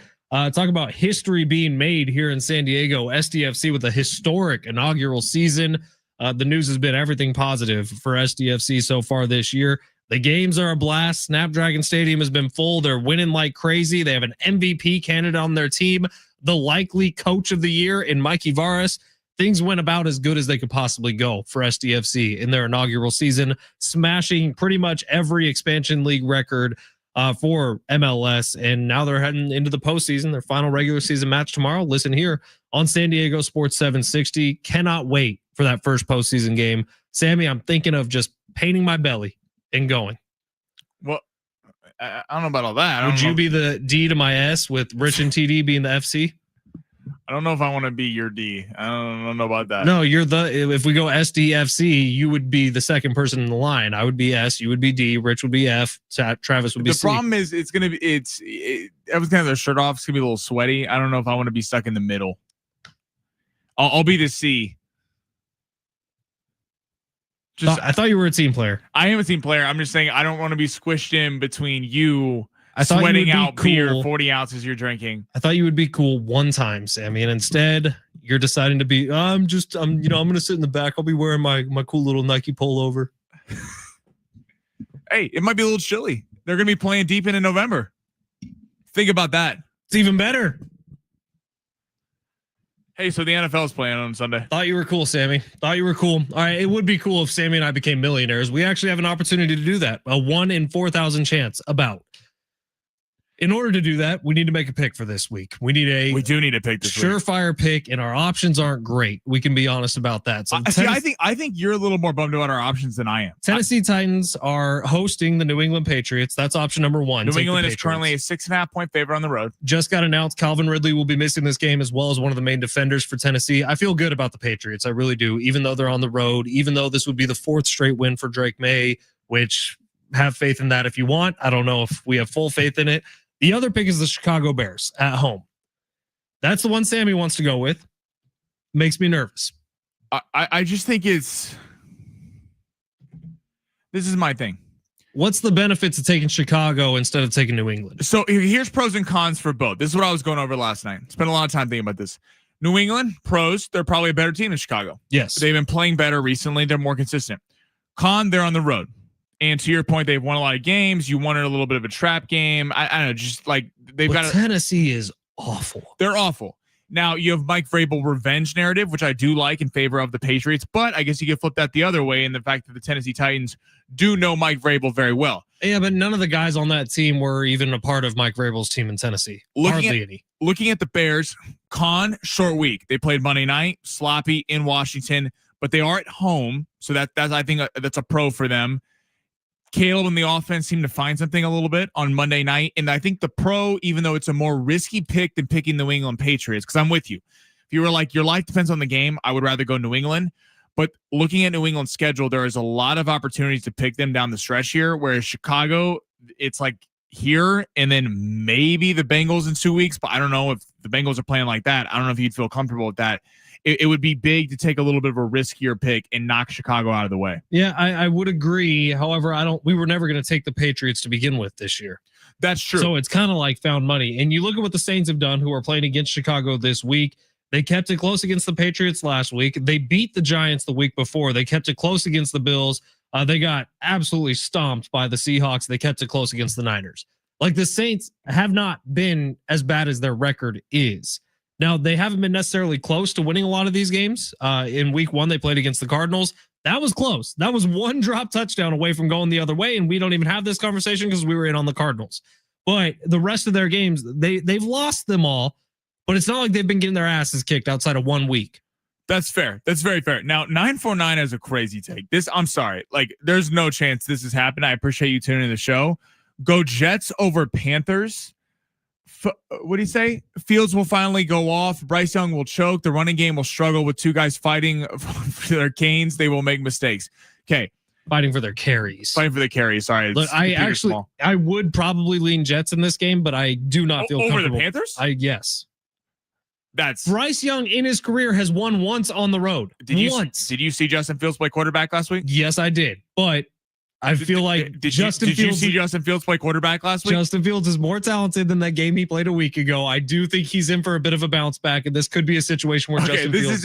949 wants us to lose. Go Raiders over Chiefs. Casey will fall back down to earth. Okay. Yeah, it's probably a good pick, 949. I actually don't hate that one. Kidding. Chiefs are going to dominate this. This is my we can't use the Chiefs though because they're Thanksgiving and Christmas. I'm thinking that we take the Patriots. Text line Texas 70470. Start your message with team 760. FedEx Trey here. I'm a Bears fan. Stay away. It's a trap game. Take the Patriots. FedEx Trey, dude. I'm providing some insight. I would be all in Patriots. That's me.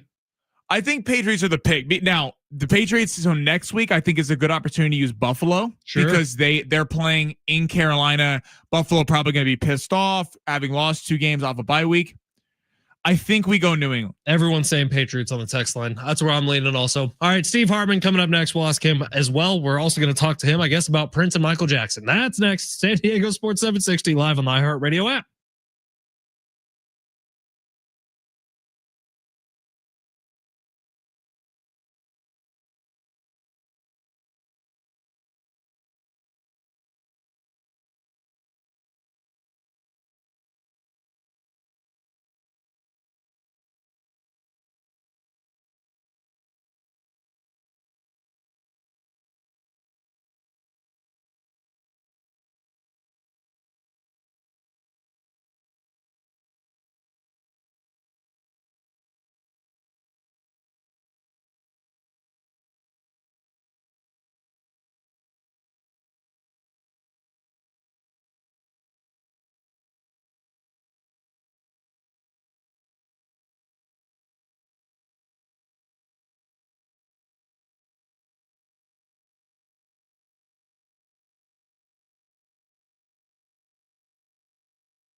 The sport's sponsored by Anderson Plumbing, Heating, and Air. Both championship games are going on tonight at 3:08. The Blue Jays be in Seattle, taking on the Mariners. The series is tied at 2 apiece after the road team has won every game in the series. And then the latter game of the day at 5:38, Brewers, Dodgers. Dodgers looking to close out the Brewers with Shohei Ohtani on the mound. Need HVAC this month? Get 0% for 18 months on a new system. Schedule your free proposal at AndersonPHA.com. Anderson, fast and reliable.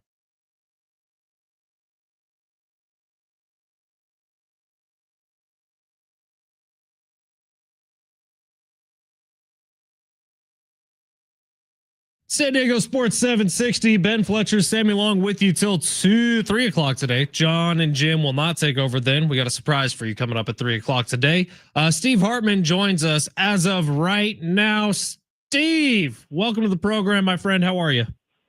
Fletch, Sammy, it's great to be on. I know Sammy's on cloud 9 with his now 8th seed Kansas City Chiefs. It's progress, baby. It's progress. Steve, it does feel like the Chiefs are going to win the Super Bowl, but we can get back to that in a little bit. I did want to start this off by asking you something that's completely taken over the text line today for some reason, as well as the YouTube chat, that I still am not 100% positive how we even got on this. Prince versus Michael Jackson, where do you land? Okay, well, I mean, if you're talking about talent, Prince wins hands down. That's exactly what I said, Steve. I mean, if you're just talking about talent, I mean, as a musician, as a songwriter, I mean, it's not even close. Now, if you're talking about who was a more famous performer, certainly at his peak, Michael Jackson. I mean, I heard the argument the other day about Michael Jackson versus Taylor Swift nowadays. And obviously social media has changed the dynamic. But there was no more famous person in the 80s than Michael Jackson, not just because of his music, but also his unique look and everything else. But if you're just going by talent, it's Prince, hands down. I like it. The text line has gotten very strong reactions. Steve, for that exact same take, I got a text today from an 858 number that said that's the worst take they've heard in a long time. And I just don't understand why. Prince played all 27 instruments on his first album. He played all instruments. Again, people are confusing this. It's like Elvis Presley. I mean, Elvis Presley didn't write any songs. He couldn't really play any instruments, but he was a performer. That's what Michael Jackson was. It's not that Prince wasn't a performer, but his ability to write music, create music, play music. I mean, yeah, Michael Jackson is more famous than Prince, but in terms of talent, whoever sent that in is a complete imbecile, knows absolutely nothing about nothing. They're a suck ass to Michael Jackson. I get it. He's got his fans. There's people that think Taylor Swift has talent. I get it. Whoa. But if you're actually translating talent into, I mean, real tangible, we get this argument about the best athlete, right? Like, who is the best athlete? Well, the best performer in the sport doesn't necessarily make you the best athlete. So that's sort of, again, apples and oranges. But in terms of musical talent from top to bottom, Prince had more talent. 858, thank you for listening to the show. We really appreciate you. Steve called you a suck ass. I'm sorry about that. Sammy, where do you want to go? We're going to some people, it's like the Swifties, man. They will defend her to the last second every single time. Hey, Tay-Tay is a great artist, but we're going to go to the NFL. We're going to go last night. Obviously, the Bengals get a big upset win. What do you make of the Browns? Browns radio is destroying them for trading Joe Flacco to the Bengals. What do you make of the Browns as an organization? Well, I mean, what Joe Flacco did last night, considering he was there for 2 days and apparently learned the entire Bengals playbook.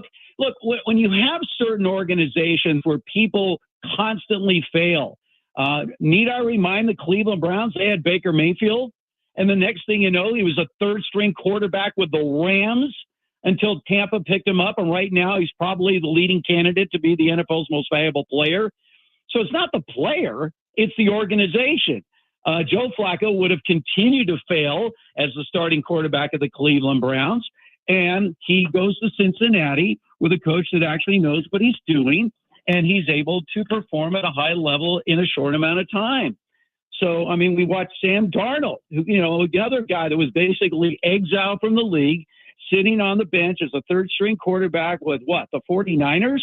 And all of a sudden he's one of the top 3 quarterbacks in passer rating for 2 different teams in consecutive years. So again, when quarterbacks have success one place and not the other, it's not about the quarterback, it's about the organization. Steve, let's talk about those Philadelphia Eagles, and Steve Hartman on the air with us here. Look, the Eagles have lost 2 in a row. They got a tough matchup this weekend with the Vikings. I'm pretty sure they're playing. Is that right, Sammy? Playing Vikings? Yeah. But the Philadelphia Eagles right now seem to be in a full-blown identity crisis. Nick Sirianni, the head coach, we had a insider from Philly on earlier this week who said, yeah, we're not all at all sure what Nick Sirianni does. He's not calling plays. He doesn't have that much input on the offense. He's definitely not a defensive guy. So his job is to keep everyone happy. And right now, nobody's happy. Are the Eagles in serious trouble of repeating what they did 2 years ago when they lost 6 straight to finish the season? Well, I think that is a real possibility. I know Nick Sirianni when he was with Shane Steichen on the Chargers staff back in the mid-2010s. It's unbelievable. I mean, they were both assistant coaches for the Chargers, and they were obviously very different personalities. Look what Shane Steichen is doing right now with the Indianapolis Colts. He gets rid of a guy that can't play the position and replaces him with a guy that we thought could only play the position at a mediocre level, and right now they're the number 1 seed in the AFC. As far as Nick Sirianni is concerned, he obviously has lost the locker room, period, exclamation point. The A.J. Brown situation just continues to fester. You got a lot of guys, saying, where's my recognition? By the way, this is the exact same thing that happened to the Eagles the last time they won a Super Bowl.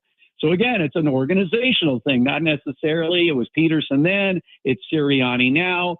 Peterson, you feel like if you win a Super Bowl, you're set. Like you're not going to go anywhere. But Sirianni could easily suffer the same fate. My weekend producer, Bo Benson, is a diehard Eagle guy, and he has been screaming even after they won the Super Bowl, get rid of Nick Sirianni, get rid of Jalen Hurts. They are holding you back. But really, the predicament for the Eagles are all the changes on the offensive line. They can't get their running game going. Does anyone ever remember who Saquon Barkley was? I mean, 2,000 yards a year ago. He has the lowest per yards carry average in the NFL amongst running backs with a certain amount of carries this year. So the changes on the offensive line have been devastating, but Nick Sirianni certainly is not helping it by losing the locker room. One of the premier games of the weekend, the Colts are, in LA taking on the Chargers. Who do you think needs a win more, like Daniel Jones or Justin Herbert, kind of for their legacy this year? Well, I mean, right now, these are the top 2 seeds in the AFC, so it's a huge matchup. Look, I always think it's Justin Herbert. I mean, I think we've been, waiting for the Colts to stumble, and yet you have a quarterback with the highest QBR, and you have the best running back in the league so far this year in Jonathan Taylor. That being said, I think the Chargers still have something to prove. They're hoping to get Khalil Mack soon, which would certainly help their defense. But to me, it's always about Justin Herbert. I mean, with all the hype about Justin Herbert, let me see. He has the exact same number of playoff wins as the 3 of us combined. So that would be the big goose egg. And until he actually does something in the postseason, I cannot include Herbert in the conversation of elite quarterbacks in the NFL. I don't know if that's true, Steve. You were with the Raiders for a little bit. Did you guys win any postseason games when you were there? When I was there, no, actually not. Well, that's the Hartman curse, and Yeah. I've laid the curse on a lot of people, and obviously, Fletch, from my picks over the years when we were together, I can kill momentum in a heartbeat. I can take the best team in the league and transform them into the worst team in the league simply by a single pick. So then we're not going to ask you, Steve, but I don't know if we've talked to you about this yet. Sammy and I are actually on the verge, on the cusp of becoming millionaires, which is something that we didn't think would ever happen. But we are entered into a $1,000 survivor pool where we have to pick one team every week. And you can't pick the same team twice. Thanksgiving and Christmas, both are standalone weeks. So you have to kind of save those teams. But this thing started off with some 20,000 people. We're down to the final 4,000. We are still alive in this pool. And Wow. I'm not to say that we're going to do it, but if we become millionaires, what should be some of the things we, do? as someone who's had money in your life, what should we do once we get money? Well, first of all, you should do everything against what I've done, because I'm penniless now, and that's because Steve. I just spent everything. You know, I didn't learn from my father, who took a small amount of money and became a millionaire because he saved his money. So, look, everything in moderation. Do not give in to all your temptations. I have a feeling like Sammy would just go hog wild, because I think his dad holds back on him. And, you know, I know that your father's a very wealthy man. He hoards all the money. I'm sure your mom takes care of things. But, you know, you're a single guy, and you could go absolutely wild. So save until it's too late. When we've had this discussion, Steve, the first thing I said is, well, Kendall and I are going to buy a house, put the rest into stocks, and then keep going as if nothing happened. And then in 20 years, we'll retire rich. Sammy said, I'm going to Vegas in my brand new Ferrari. Yeah. Well, and that is the irresponsibility of a young single guy that is envisioning a lifestyle that is not real. It's not real, Sammy. You can't do that. Believe me, no one has blown through money like I have. Do I look back or regret? I can't change the past. All I can do is try to take care of my future. Thanks to my Social Security and my pension, at least I have some constant money coming in. But it's a fine line, guys. You don't want to not spend money and then, you know, die having not been able to take advantage of it. But there's a long road ahead. You guys are in your 20s. I mean, you have no idea. I mean, I know you're on top of the world, the most talked about midday show in the San Diego market. You're feeling high in the hog. I remember those days, but the reality is it's a long road. And I know that, you know, Fletch, you and Kendall, you're going to have 5 or 6 kids. Sammy's going to get married 6 or 7 times. So you're going to definitely have to save some money down the road. Yeah, Sammy, just you look at his face and it just screams multiple divorces. That's what I've always said about Sammy. Doesn't it really? I mean, I don't know about him since he was like 12 years old. He was one of those guys that I could see just rifling through wives, you know, picking up a few kids along the way. That's okay, Sammy. Everyone, we envy people that have that kind of lifestyle. I know your parents will be a little sorted, like we didn't raise him this way, and that's exactly why he's going to live that kind of life. This is why we bring Steve on once a week. Yeah, he's the greatest guest we have. This is the best, Steve. You are the best. What do you got going on this weekend, Steve? Are you covering this Dodgers Brewers beatdown? Absolutely. Well, I have a big night of TV tonight, and you know, I anticipate that this series is over. The Dodger pitching has just been ridiculous. And the fact that Ohtani strikes out every time he's at the plate today, it doesn't matter because most pitchers do strike out when they're at the plate, and he's pitching today. So I fully expect the Dodgers to close out this series. And then the long wait until Friday next week is game 1 of the World Series. Will they be in Toronto? Will they host Seattle? I mean, obviously the Mariners are absolutely choking away this World Series. I guess that's why they're the only franchise never to been to a World Series. They're like the modern day Cubs, like they can't get into the World Series. So we'll see what happens. But yeah, I mean, the Dodgers, obviously the big story, and, you know, another weekend of NFL football, college football. My UCLA Bruins on their march to a national championship. They're about to take care of Maryland at home, and then they're going to go on the road. Yeah, in Bloomington to take care of the undefeated Indiana Hoosiers. Knock them out. Calling his shot. Later, they're going to knock out number 1 Ohio State on their way to a national championship. All right, Steve, we do have some homework for you for next week. Next week, I want to talk about the impending lockout of Major League Baseball that's coming up after next season. So we could have a discussion about that next week. Other than that, you have a great weekend. Give the family our absolute best. And we love you to death, Steve. We'll talk to you soon. Love you, brother. All right, love you guys. Have a great week. Steve Hartman, the best part of our week every single week. It is San Diego Sports 760. Take a quick break here. We're not done yet. We're not going anywhere. We're staying all the way till 3 o'clock today. We still have 2 more 4-packs of tickets to Howlow Scream at SeaWorld. We give one of those away right after these messages at San Diego Sports 760, live on the iHeartRadio app.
3 minutes. We're giving away some SeaWorld Hallow Scream tickets. So stay tuned. You're going to get those tickets in just a second. Sammy will say what number caller we're going to take. That's coming up in about 3 minutes. All right, text. We got a bunch of them coming in. Ben Fletcher, Sammy Long with you till 3. We got an extra long show today. So buckle up. We're just getting started, folks.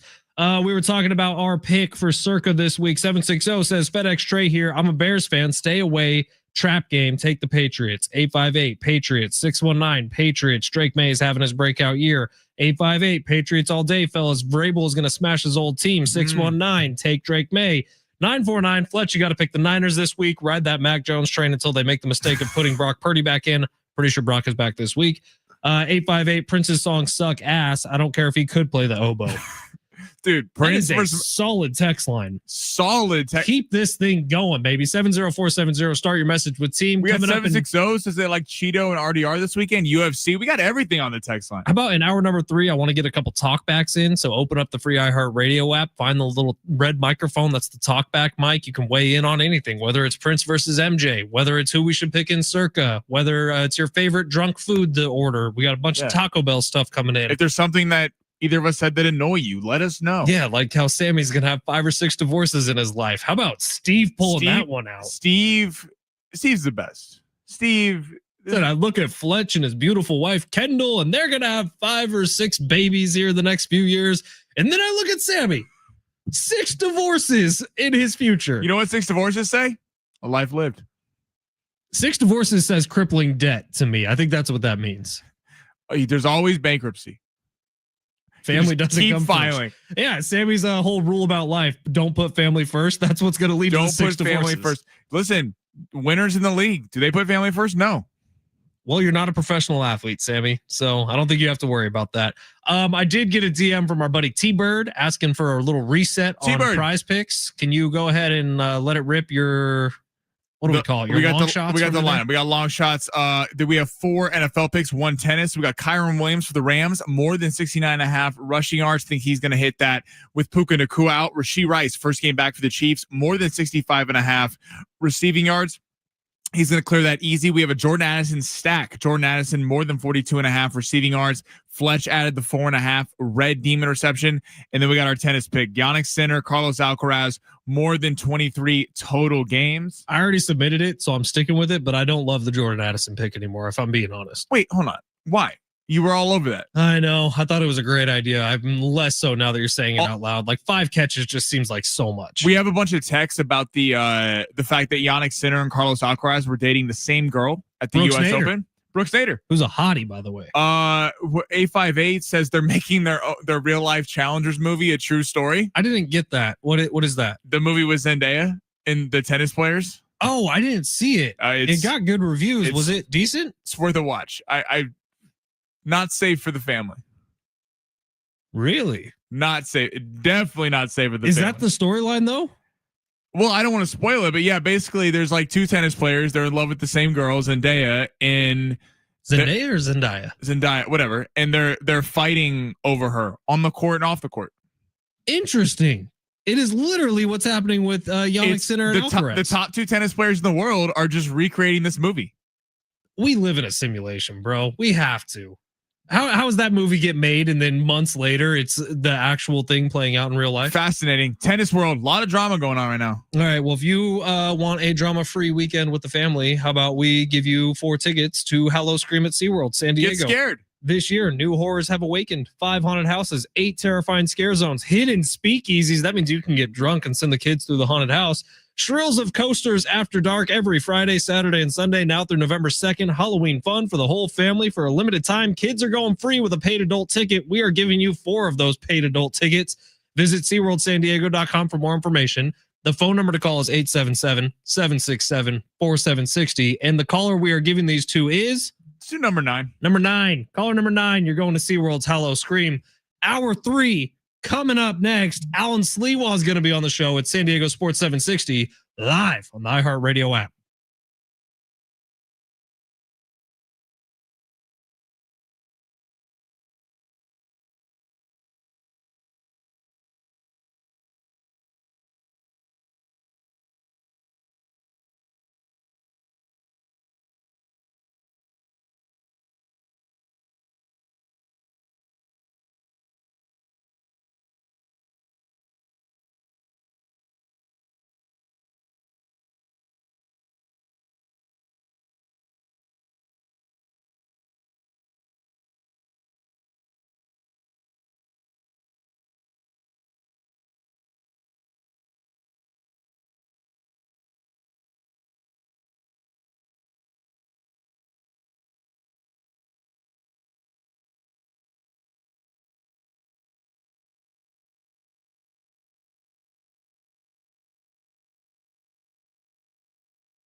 It's Fletch for Gary Cooper over at Mountain Trust Mortgage and Realty. You could call Gary Cooper today, 858-376-1299, or visit him online at mountaintrustmortgage.com. Gary, a couple weeks ago, you were talking about a teacher who you were able to get some crazy deal on. I think it was like $40,000. What were you able to do for her? Well, there was a grant program that's available to all teachers in the Poway School District, and I believe it's also for the San Diego School District as well. So it's a $40,000 grant. You don't pay it back. You qualify for it. It's really, really simple, and it's for first-time buyers. $40,000 you can buy anywhere in San Diego. There's no restrictions to it. And yes, my clients, Kevin and Carla, just went into escrow last Friday, using the $40,000 down as their down payment. They're using an FHA loan, and they're officially in escrow, and they're expected to close on the 3rd of November. But so far, it's been a really, really smooth transaction with that down payment assistance. So if you're a teacher, if you know somebody it is, spread the word. I can help you get approved for it. Call Gary Cooper today, 858-376-1299, or visit him online at Mountain Trust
This sport is sponsored by Toyota Carlsbad, relaxed and friendly since 1972. San Diego FC gets going tomorrow night. Final regular season game that we take on the Portland Timbers. Portland is currently plus 115 on the money line, while SDFC is plus 150. The draw is clocking in at plus 270. You hear that match right here on San Diego Sports 760. In Major League Baseball, we got both championship series going tonight. 3:08, you can go in here in an hour. Blue Jays Mariners game 5. The Blue Jays tied it at 2 apiece last night, and the Dodgers looking to close out the Milwaukee Brewers at 5:38. Dodgers currently minus 200 to do so with Ohtani on the mound. Right now, Toyota Carlsbad makes it easy to get a new Toyota Camry, Tacoma, Tundra, and RAV4 gas models. Shop online today at toyotacarlsbad.com or in person at Toyota Carlsbad. Relaxed and friendly for over 50 years. Visit Toyota Carlsbad today. Welcome to the Flex Zone. That's different. Well, don't keep us in suspense any longer. Show us what you got. And the Bengals have knocked out the Steelers on Thursday night by the final score of 33-31. What's this Sunday going to look like? Not just have sole power over the decision at the end of the day. No, you have a decision, but at the end of the day, I have the pass. This was 50-50 mofo. I will choke you out or something and grab the phone if you're saying, without full clarity of both sides, submitting a pick. We're not doing that. To squeeze down on a guy like that for all this time? There's the tap. Now, live from the studios of San Diego Sports 760, we enter the Flex Zone. How about this? Hour number 3 here on the Flex Zone. San Diego Sports 760. Picking up the slack for John and Jim. Vacation, illness. What are those? Yeah, what's going on? See, we're here at work today. It's San Diego Sports 760. We're here with you for another hour. Alan Sliwa is going to be jumping on in about 25 minutes, do a little NBA season preview with them. Other than that, we are looking forward to week 7 of the NFL season and really getting ready for what's about to come this weekend. We're going to get to the big 3 in just a second. I did want to take a brief pause here, a timeout, and talk about maybe a little bit of a disruptance in our week here. So generally, my schedule goes Monday through Wednesday. I'm very focused on everything going on here. But Thursday nights, I generally take a break and I watch whoever San Diego State's going to be playing that following weekend. I watch that game in its entirety, their week before game, on Thursday nights before I watch whatever NFL game is on. Obviously, San Diego State's on bye this week. So I found some time to myself last night just thinking about what I wanted to talk about when it came to the Aztecs football team today. And I felt like it's a good time to do a little bit of a reset because they're essentially halfway through their year. So I did that and I took a pause and then I looked forward to the remaining schedule. Currently, San Diego State football tied for first in the Mountain West with Boise State and UNLV, both of whom are playing excellent seasons. Boise State still on San Diego State's schedule this year. And when you look at the rest of their schedule, the way I look at it, Sammy, I'm pretty sure San Diego State will only be underdogs in one game. And depending on how the next couple of games go, they may not even be underdogs in that one because they're playing Boise State at San Diego State. But Fresno State has really struggled their last few games, so I think San Diego State will be favored on the road against Fresno State coming up next weekend. And then the rest of their games, their challenging ones are at home, including the Boise State game, but their road games they should be favored in. So I look at this like this. Vegas had their line set at 4.5 wins at the start of the season. They've already smashed that. They were the preseason number 8 team in the Mountain West. They've already smashed that. Right now, you'd probably have them in the conversation of 3 or 2 behind Boise State, and you could make the argument either way with UNLV. So San Diego State has already surpassed all those expectations. And at this point in their season, there's no reason they shouldn't be a Mountain West champion this year. You can make an argument for 3 teams right now and 3 teams 100%. only. If that holds true, there is a path forward, not saying it's likely, there is a path forward to a potential college football playoff. It's crazy to think about. What we all want to happen. There. We want the UNLV running Rebels to win every single game they have and get their ranking up as high as possible so the Aztecs can beat them in the Mountain West Conference exactly right championship game. Like, obviously, the Aztecs schedule works against them a little bit, but having one loss on your record and beating a UNLV team that looks really good, and it's been kind of a sexy pick for the college football playoff. I think what's exciting about this team is, the win total, they've obviously blown right past that. But UNLV, they're known for scoring, and they're winning these games like 51-48. I mean, crazy. And I think if you had said it before the year, can the Aztecs hang with this team? You would have said if you had a hand on the Bible, you go, no, probably not, because they can't hang offensively. But what this team has done the last few weeks with Denegal and Jordan Napier being on the Belenikoff Awards list, potential for best award for best receiver in the country. Like, he's up over 420 yards over his last 3 games. Right. Lucky Sutton is a game-changing running back. I mean, you're starting to see the offense. We know the defense is going to bring it. With the offense coming like this, yeah, it's not out of the question. I know some people are frustrated they didn't get a top 25 bid this week. I wouldn't sweat that. I mean, you got USC playing a Notre Dame ranked matchup. There's like 4 ranked matchups for all ranked teams this week. There's going to be a lot of fluctuation in the standings. If the Aztecs just after the bye this week keep winning, things will work out itself. And there's also something to the way they've been winning these games, because they're blowing teams out, which is something that none of us really saw this year. We thought that they might win a lot more. In fact, I know for a fact I convinced multiple people to take the over on their Vegas win-loss total at 4.5. I just thought that was insane. But they're beating teams by 30 plus points. And that all comes into consideration once you start looking at who is going to be the highest ranked non-power conference champion. And San Diego State does have a possibility of becoming that. They would probably have to win out, but that path is there for them. And you're absolutely right, Sammy. You want UNLV to keep beating the snot out of everybody, and you want to face them in the Mountain West Championship game. And if you can win that one, the path is there, which is crazy to say after that team we saw a year ago. Right. That was my kind of halfway through the season little epiphany I had last night. Yeah, obviously there's a lot that has to go their way, but at the very least, there's a lot of people last year after watching that season and were wanting a change in the coaching staff and everything like that. You see when you have a little patience, and you see when Sean Lewis gets his guys in there and has a year of installing the system, the amount of growth that has happened from year 1 to year 2. It's exciting to see. For and look at the growth of Jaden Denegal. Completely going from game 1 and game 2, where he looks almost a little bit lost, to now he has full control of this offense. He feels confident in the play calls. Things are going well. Maybe we're getting too excited too soon, but at least there's something to be excited about. All right, Samuel, let's get to the big 3 of hour number 2. Go ahead, smash it. Your lunch break is here. Ready to go back to the office and knock the socks off your friends? I mean, coworkers? It's time for the top stories of the day. The Big 3. Interesting text from 760. Forget about drunk food for a second. A friend and I were having the debate on what's the better seasonal drink, Starbucks pumpkin spice lattes or Chick-fil-A peppermint milkshakes. The right answer will always be peppermint milkshake. It literally tastes like Christmas. Can I make a bad confession? I've never had a peppermint milkshake from That's Chick-fil-A. what I was going to say. Now, pumpkin spice lattes are fantastic. Elite. My wife makes them most nights. We like to sip on one while we're watching whatever we're watching at night. But is it really a pumpkin spice latte if Starbucks doesn't make it? I would argue that Kendall makes a better one. Really? Yeah. We might need to test that out. Hers are outrageously delicious. All right, Sammy, where are we going? We're going to go to your 49ers, actually. Just came down as of 10 minutes ago. Adam Schefter. So Brock Purdy is out for Sunday night's game against the Falcons. Ricky Pearsall, receiver, will be missing the game as well. Fletch, if your Niners lose on Sunday, will they be trading assets considering the injuries on the defense, or is this a team that you're hoping is competitive and they will be trying to win and make the playoffs for the rest of the season? It is a team that's getting healthier with a very easy schedule down the line. So no, regardless of what happens on Sunday night, even though I still think they'll be favorites at home against Atlanta on Sunday Night Football, regardless of what happens on Sunday night, they're still going to be in on trying to add to this team because you're getting people back. George Kittle expected to be back this week. Ricky Pearsall, Brock Purdy the week after that. Mac Jones is playing well. Now, I don't know how healthy Mac Jones is. He gets beat up every time he's out there. But you're looking for another night out of Kendrick Bourne. He has to be a superhero again. Christian McCaffrey's going to have to touch the ball 20-plus times again. The Niners got other news, by the way, as if the injury problems couldn't get any worse. The backups are now getting placed on IR.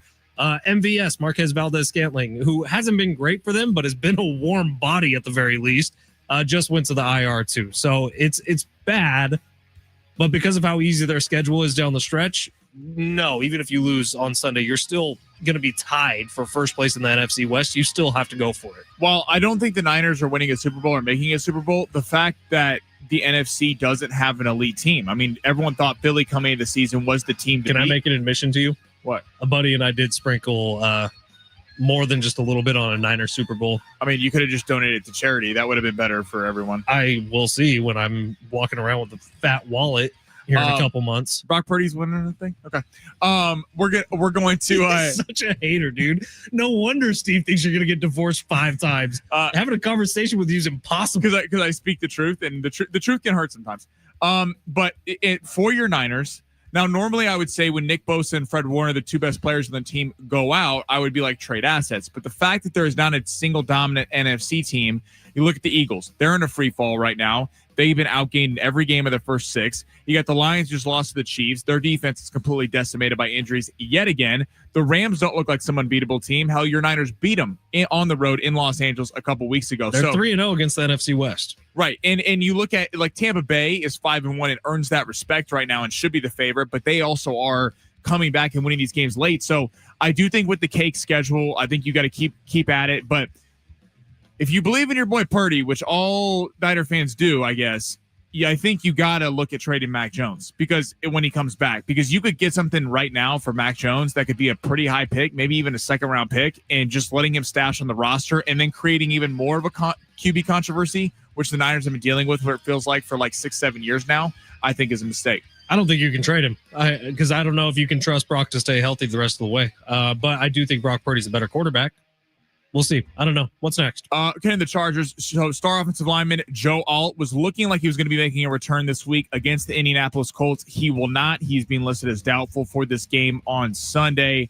Where do you evaluate the winner of this game between the Colts and the Chargers? Do you put them as a favorite in the AFC, or do you think this is a tier below the Chiefs and Bills? I do think both these teams are a tier below, and it's remained to be seen. Like, look, when the Chiefs played against the Chargers were as healthy as they'd been, and the Chiefs were as injured as they've been. I think that's more to do with the way that game played out than anything.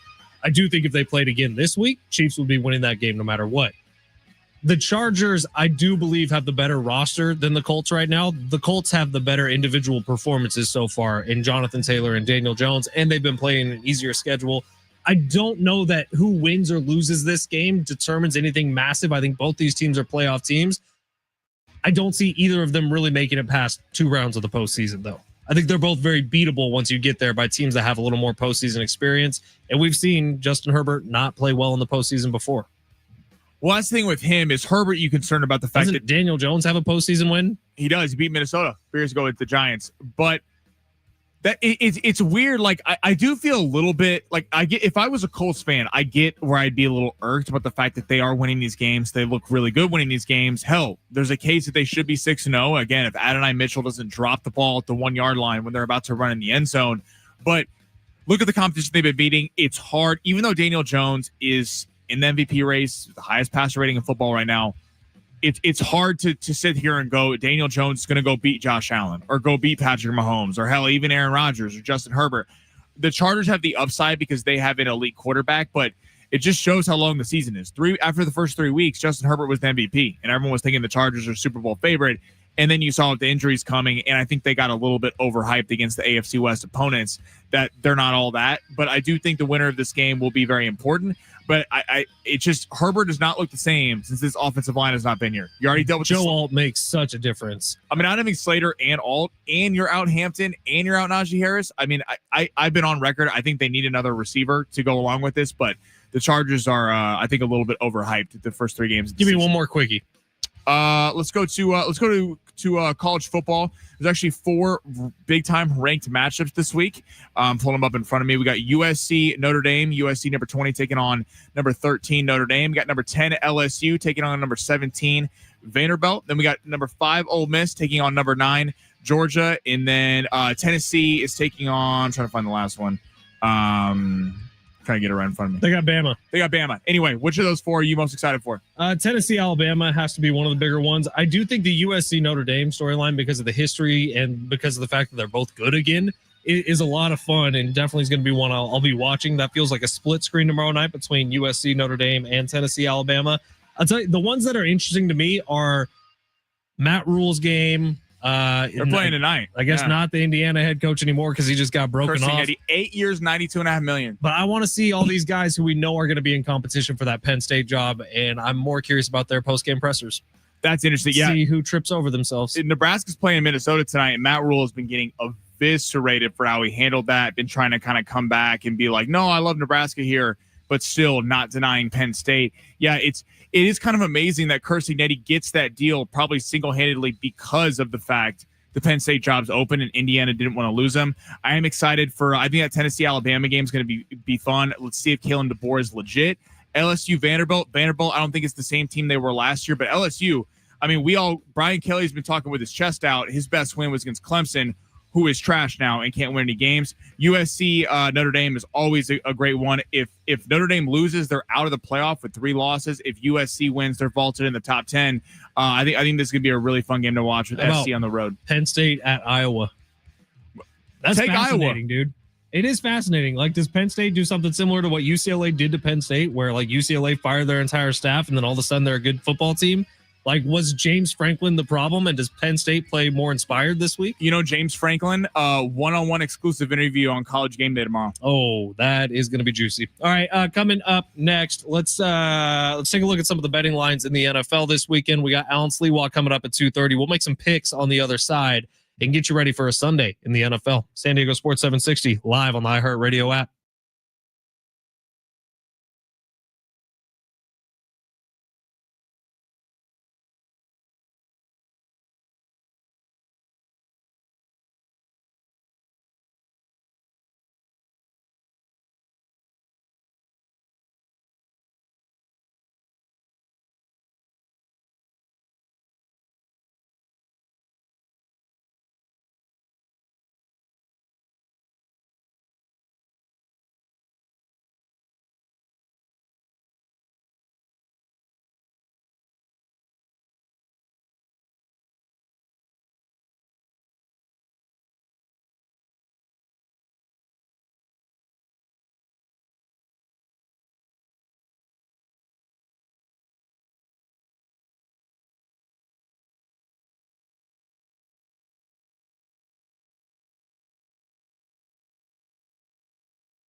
It's been kind of a wild show so far. Ben Fletcher, Sammy Long. Maybe there's a reason they don't let us go 3 hours because we've started a all-out war on our text line about Prince and Michael Jackson. Who's better? Who's the GOAT? And Prince obviously is the answer. I've made obviously is the answer is where people have a problem with you. I think so. Yeah. Outlandish claims coming from yours truly, Ben Fletcher, who I think washing your hands actually hurts your immune system. So I just decide not to wash them very often. And I haven't been sick in like 3 years. Sammy's on the complete opposite side of that one. I don't get sick. I'm very healthy. See, no, I'm not saying that, but I am saying you are grossed out at the fact that I don't wash my hands except after the bathroom. yeah, I think it's a little alarming that you told all of San Diego in the greater Orange County and whoever's listening on the app that you don't wash your hands. Like, that's not something that I necessarily want out there. I only wash my hands when it's necessary. Some wild takes from you today. You talk just crapping all over Michael Jackson, which is beyond me. And then you're not washing your hands. What else crazy stuff did you say today? Steve Hartman said you're up for 5 divorces, I think. Oh yeah, he said the number like 5.5.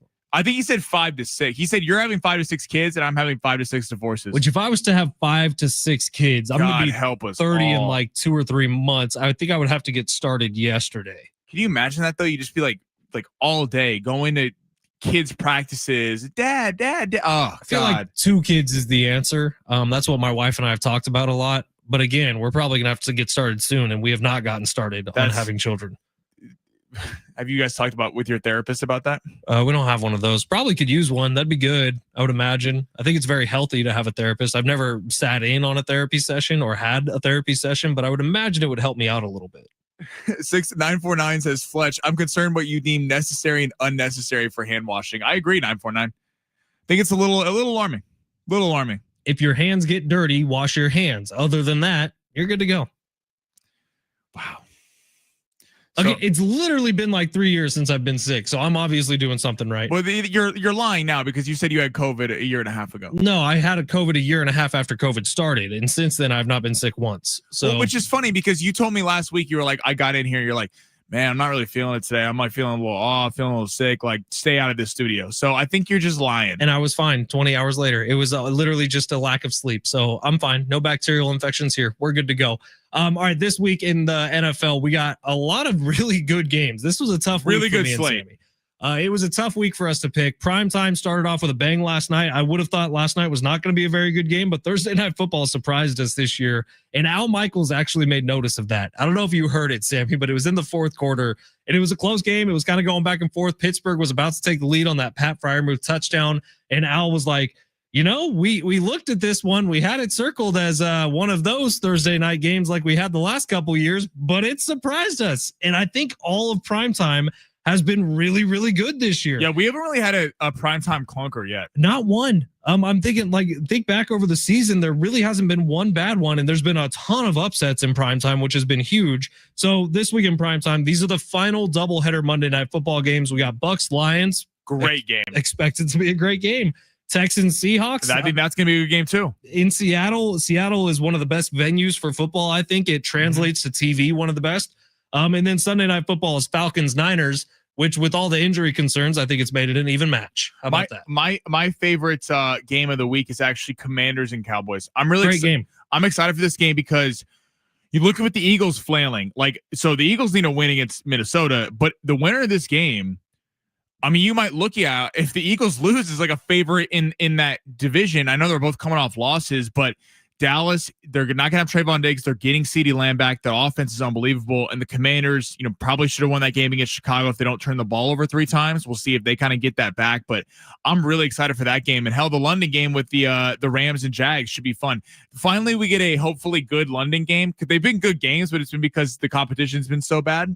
Yeah, last week was awful. One of the worst football games of the entire season with the Jets and the Broncos. Neither offense could do anything in that game. It's like, guys, okay, when we're trying to grow the sport internationally, putting the Jets over there is not a way to do that. Like just playing Sweet Caroline for the audience and having everyone sing only does so much. We need to see some touchdowns put on the board and less interceptions from Justin Fields. Or nothing at all from Justin Fields, just running around and getting sacked. It does feel like this has shootout potential between the Rams and the Jags, and I, for one, am looking forward to it. All right, we've now spent the better part of 2 days talking about it, but I do feel like landing on the Patriots is the right move for this week. I think the Patriots, Mike Vrabel revenge game. Apparently the Titans are not honoring him before the game.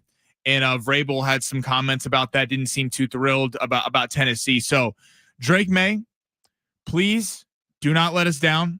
So we are taking that as our money line lock. If you don't know, Sammy and I were in this Circa Survivor thing out in Las Vegas. It was $1,000 entry. We have a chance to become millionaires. We're still in this thing. We are probably taking the Patriots this week based on everything around it. Projections out of Las Vegas are for this pool. Patriots are expected to get 28% of the picks, which I'm okay with. Are you okay with that? I'm okay with it. Chiefs 24%. Okay. That reason that number is as low as it is because the Chiefs are a lock here is because the Chiefs play on both Thanksgiving and Christmas. Most Separate people weeks. are going to want to save them because those weeks are considered separate. Chicago Bears 20%. That was another game we were throwing around. Now we're rooting for Chicago to lose. Pittsburgh Steelers were expected to have 13% of the pool, which right now at 4,000, you're looking at what, 400 people? Yeah. Yeah.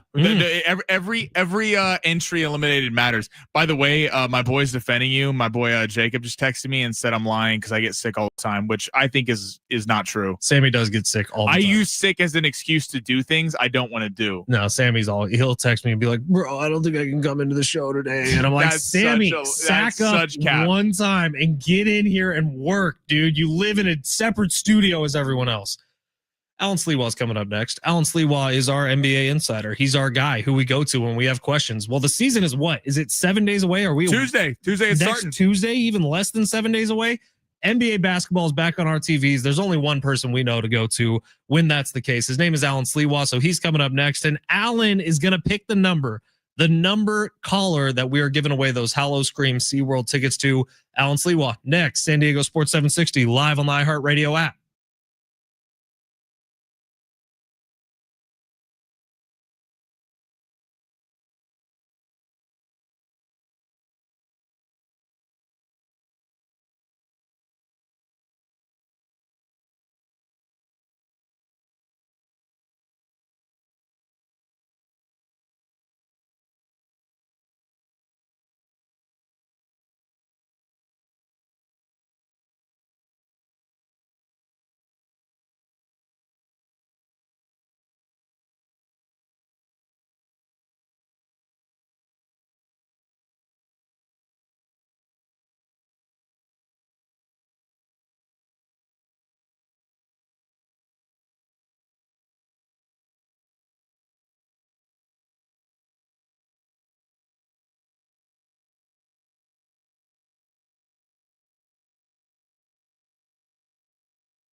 This report is sponsored by Macy's Backstage STFC. You can hear the game right here on San Diego Sports 760 tomorrow night at 6 o'clock.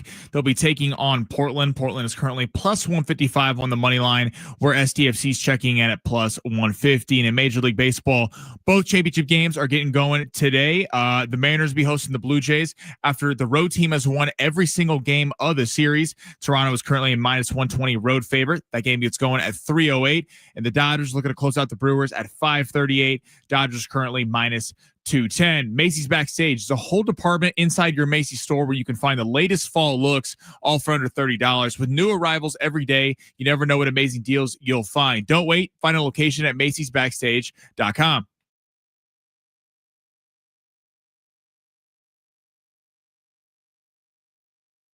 San Diego Sports 760, Ben Fletcher, Sammy Long with you today, filling in for John and Jim, I guess now officially. John and Jim have the day off today. Jim Russell dealing with a little illness. John Schaefer dealing with a little vacation. So what do we do to fill the time? Well, we call our buddy Alan Sliwa with the NBA season getting going next Tuesday. Felt like the right time to bring him on. Alan, how the heck are you, my friend? What's going on? Thank you for having me on, bud. It's great to have you back. It really is. So before we get to any of the NBA stuff, I know you're a big Aztec fan, especially Aztec basketball. And I don't know if you saw the news, but Chase Evans, who is the founder of Blenders here in San Diego, the sunglasses brand, has dedicated $1 million per year over the next 5 years to the Aztecs recruitment and retention fund. So San Diego State basketball proving as a proven product over the last few years, just locked down a massive donation. And so the Mesa is going to be good at basketball for the next few years, at least. Yeah. I mean, that's such a cool story. And, you know, I obviously this is kind of the world of college basketball today and just college athletics in general. Hopefully that motivates more local businesses to do the same thing. I mean, we got some huge corporations in the city of San Diego, and to play with the big boys, this is kind of how it's done. So what a great start from him to show that not just to San Diego, but obviously San Diego State basketball. Maybe there's more companies that will follow suit, but it's obviously big news. Slee, last Laker preseason game tonight, getting going Tuesday. Who needs to step up? LeBron going to be out till mid-November per Shams Charania. Who really needs to step up on the Lakers to while he's out? Well, I think, you know, and you're right, preseason, and finally this is the final one. Honestly, I don't think you've really been able to learn much about preseason basketball with the Lakers. So we'll wait till the regular season starts, even though they're going to be playing a lot of these guys. But who needs to step up in his absence? I mean, if you told me one player, I would tell you Rui Hachimura. I think that's a name for a lot of Laker fans out there where you might have nights where you look at Rui and say, wow, Rui was phenomenal tonight, or he was phenomenal in the first half. You might have other nights where you say, I didn't even know Rui was on the floor. So I do think for the Lakers, Rui Hachimura is going to be that guy. Not one person can produce the workload of LeBron James, but I think Rui is a key player. Then you got to kind of just start looking around there. Can you get a little bit from Jake LaRavia? Can you get a little bit from Vando? Can you get a little bit from some of these other players that are going to probably play in that position? But I think Rui is going to be the most important person while LeBron's out. Find Alan on YouTube at Hoops Talk with Alan Sliwa. You can search him there on YouTube, putting up literally multiple videos every single day here as we get ready for the NBA season. But Alan, I thought you had an interesting conversation about LeBron James, who's going to miss the first while of this season. I think it's like kind of really transparent load management from the Lakers, who are going to slow play his return from this injury. But you asked the question, does his production still match his salary? And obviously LeBron's making a ton of money this year, but what are the Lakers expecting to get out of LeBron this year? And what are they hoping to get out of LeBron this year? Honestly, here's what LeBron has trained all of us to do. Just that he's going to deliver. And I'm not telling you he's got to be MVP performance like he's been in the past, but they're just going to expect him to do exactly what he's done over these last few years, let alone what he did for, this is his 23rd season in the NBA. What they're going to ask him to do is, can you be a co-superstar to Luka Doncic?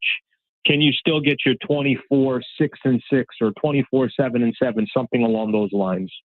Will you be ready when the playoffs come? And will you be healthy at that moment to, I think, one of the smartest player that's ever played in the game, just be able to do whatever the Lakers need him to do? that's what they're going to expect from him. I mean, it is LeBron. And I mean, yes, people can, well, he's not the same as he used to be. Of course he's not. This is going to be the longest tenure anyone's ever played in the NBA, and he's still playing at a top 15 level in the league. So what is he able to do? What are they going to ask him to do? I think we're all kind of wondering what he can do in his 23rd season, and none of us should be surprised if he's able to do exactly what he's done over these last couple of years, which is still perform at a high level. There's been a lot made among Laker fans. Some people wanting Austin Reeves to be traded. Some people want him to stay. He's heading into the final year of his deal. Where do you kind of stand on all that? And how do you think he plays into the offense this season? I think the beauty is, you don't have to make a decision today or tomorrow. So let's play out the next 3-4 months and see what it looks like. I think most NBA teams, they don't really know what they have and they don't know what they need about 20, 25 games in.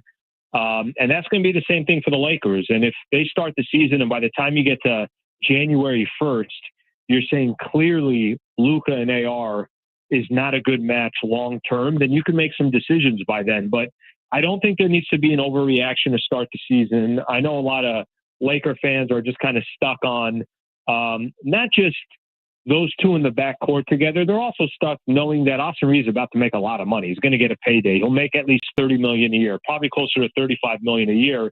So do you want that much of your assets going towards your backcourt? I get that piece. What I would say is you get 3 months to figure this out, maybe even a little bit more than that. You don't have to make a decision today, and I think things will play itself out. But if you ask me what I think is going to happen, I think he's going to be a Laker and he'll sign an extension. Alan Sliwa joining us here on San Diego Sports 760. Alan, the Lakers extend JJ Redick. He's now with the team through the 2029-2030 season. Now you look back at last postseason, and Sammy and I and you had this conversation ad nauseum. I think we put a lot of their exit on JJ Redick and some of the decisions he made down the stretch. What gave the Lakers the faith to extend him in spite of that? I'm gonna be frank with you. I still don't understand the reason for the extension. I really don't. I mean, he had 3 years left on his contract. I mean, doesn't it sound more reasonable to play out this year, and then once this year is done, then decide, okay, hey, we like what we see. He's young enough.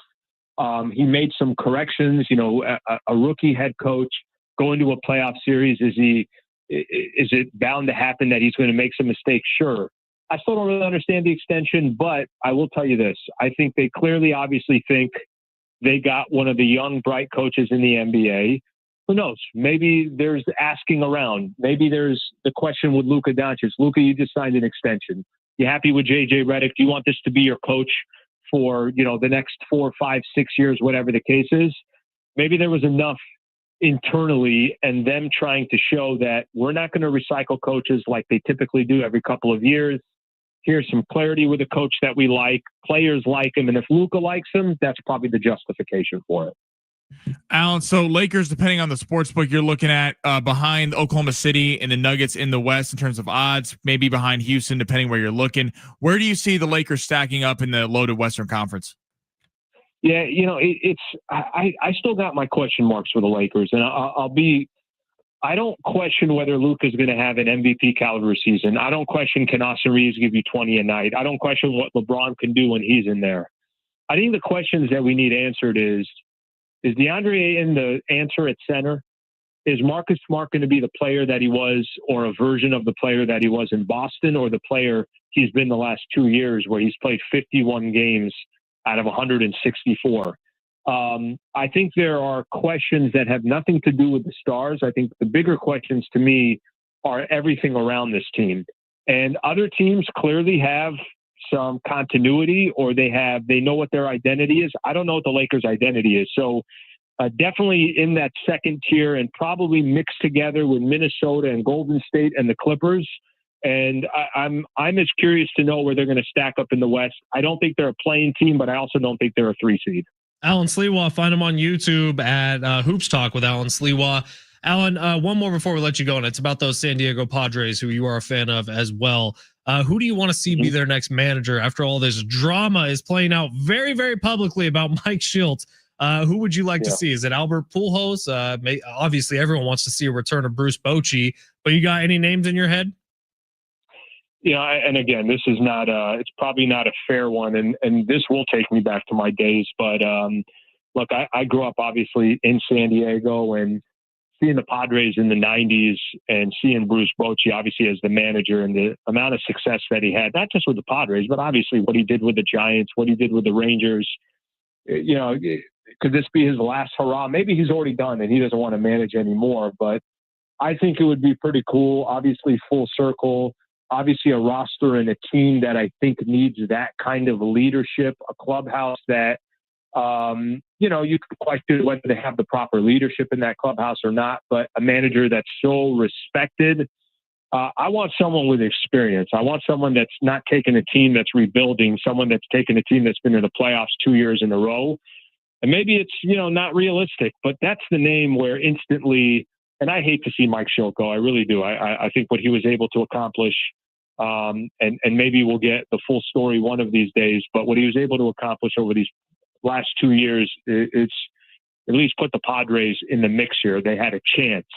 And I would rather have an experienced manager. Maybe it's a pipe dream, but I think Bruce Bochy would be a pretty cool story all around. Yeah, I think they got some messes to clean up, Alan. We talked about this a lot, Sammy and I did, about Mike Schilt, his quote unquote retirement, and we'll see if that's true and that's actually what happened. But I look at it as the anonymous sources who are speaking out against Mike Schilt in the Padres clubhouse. This says a lot more about them than it does about Mike Schilt. I'm with you. I was kind of upset to see him go. All right, cheers to Bruce Bochy. Maybe that happens. Alan, thank you for your time, brother. We will check in a ton during this NBA season, and we'll see you soon. Keep it up on Hoops Talk with Alan Sliwa on YouTube. Thanks, Fletch. Thanks, Sammy. He's the man. Alan Sliwa joining us right there. We're going to close this thing out, get you ready for the sports weekend, put some money on the line. Coming up next, it's San Diego Sports 760, live on the iHeartRadio app at Sammy. We have not given away a 4-pack of tickets to SeaWorld yet this hour. Ooh. And we're going to do that right now. 877-767-4760. What caller number, Sammy? Let's do number 11. 11. Oh, you're going to have to work for this one. It's San Diego Sports 760. If you want a 4-pack of tickets to Hello Scream at SeaWorld, new horrors have awakened, 5 haunted houses, 8 terrifying scare zones, hidden speakeasy. Tickets are available at SeaWorldSanDiego.com. Caller number 11, you're going for free. 877-767-4760.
Hey, it's Fletch for Prize Picks. Download the Prize Picks app today. Use promo code Fletch. Get $50 in lineups right after you play your first $5 lineup.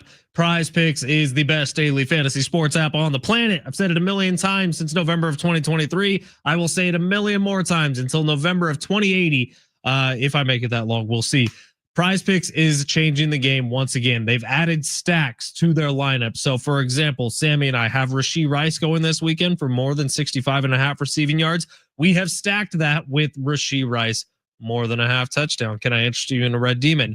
That's what Prize Picks does, man. They're changing the game on a regular basis. They also have Flex Fridays, of course, one of my favorite promotions, where they're offering you a 40% payout on any lineup placed on a Friday because it's Flex Friday. Taco Tuesday is the best. Those random lightning bolts you get all week long are great. Withdrawals are fast. Deposits are easy. You can follow other prize pickers in the app. Download the app today. Use promo code Fletch. Get $50 in lineups after you play your first $5 lineup. It is the best way to win real cash on this baseball postseason, this college and pro football season. Which players are going off? Which ones are overhyped? Make your picks in less than 60 seconds and turn them into cash all season long on Prize Picks, where it is good to be right.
Ben Fletcher, Sammy Long for a final time today.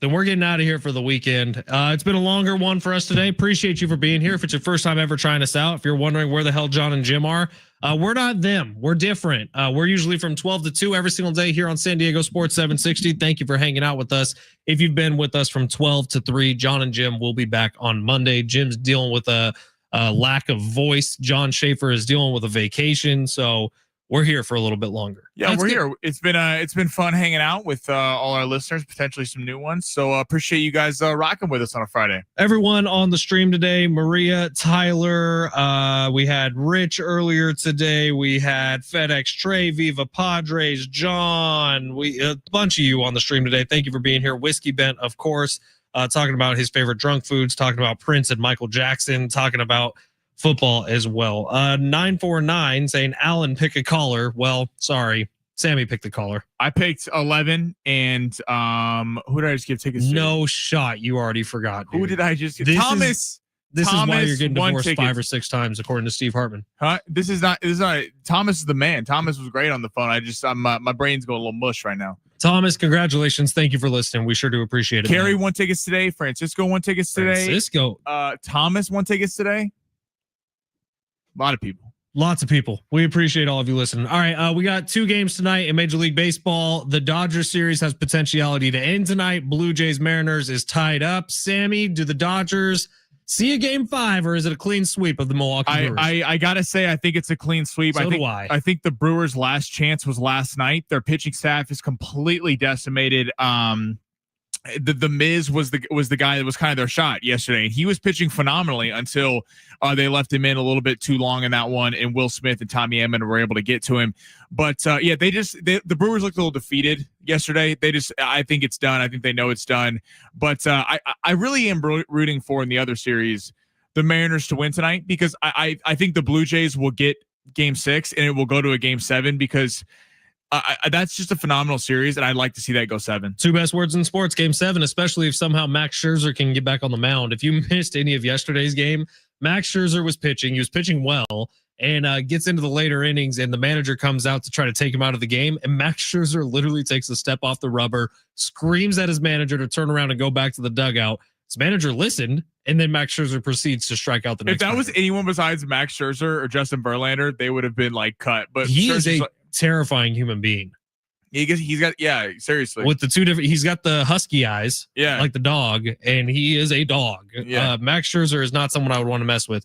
All right, Sammy, are we locking in Patriots this week? I think we're locking in New England. I like that pick. I think it's a solid selection. And listen, if it doesn't go our way, at least we went down swinging. I think that's a solid pick versus not going with some crazy pick. I mean, we can always take the Niners. We got text line. No.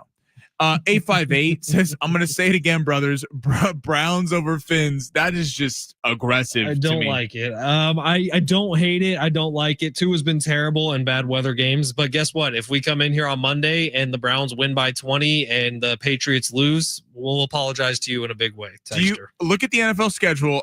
Is there a game that you think is a big upset alert? Hell yeah, week? Brother. Raiders over Chiefs. Come on now. Okay. What's the point spread on that one? It's 12 and a half right now. Yeah. No, not that one. If I was looking for an upset, I honestly think the Saints could upset the Bears. That would be tough to do in Chicago, but I do think that's possible. It's a 4.5 point spread.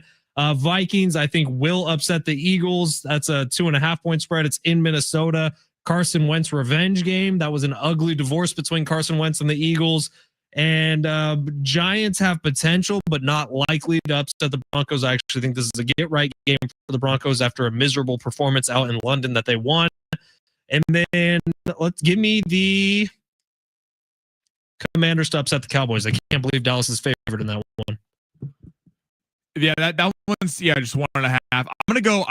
I think the Jags are actually gonna upset the Rams, and this is more about Puka Nacua not playing. Weird little tidbit. That sucks. Weird little tidbit. The Rams aren't arriving to London until tomorrow. What? They're not arriving until London to play in a 6 a.m. game on the West Coast, 6:30 a.m. game on the West Coast time.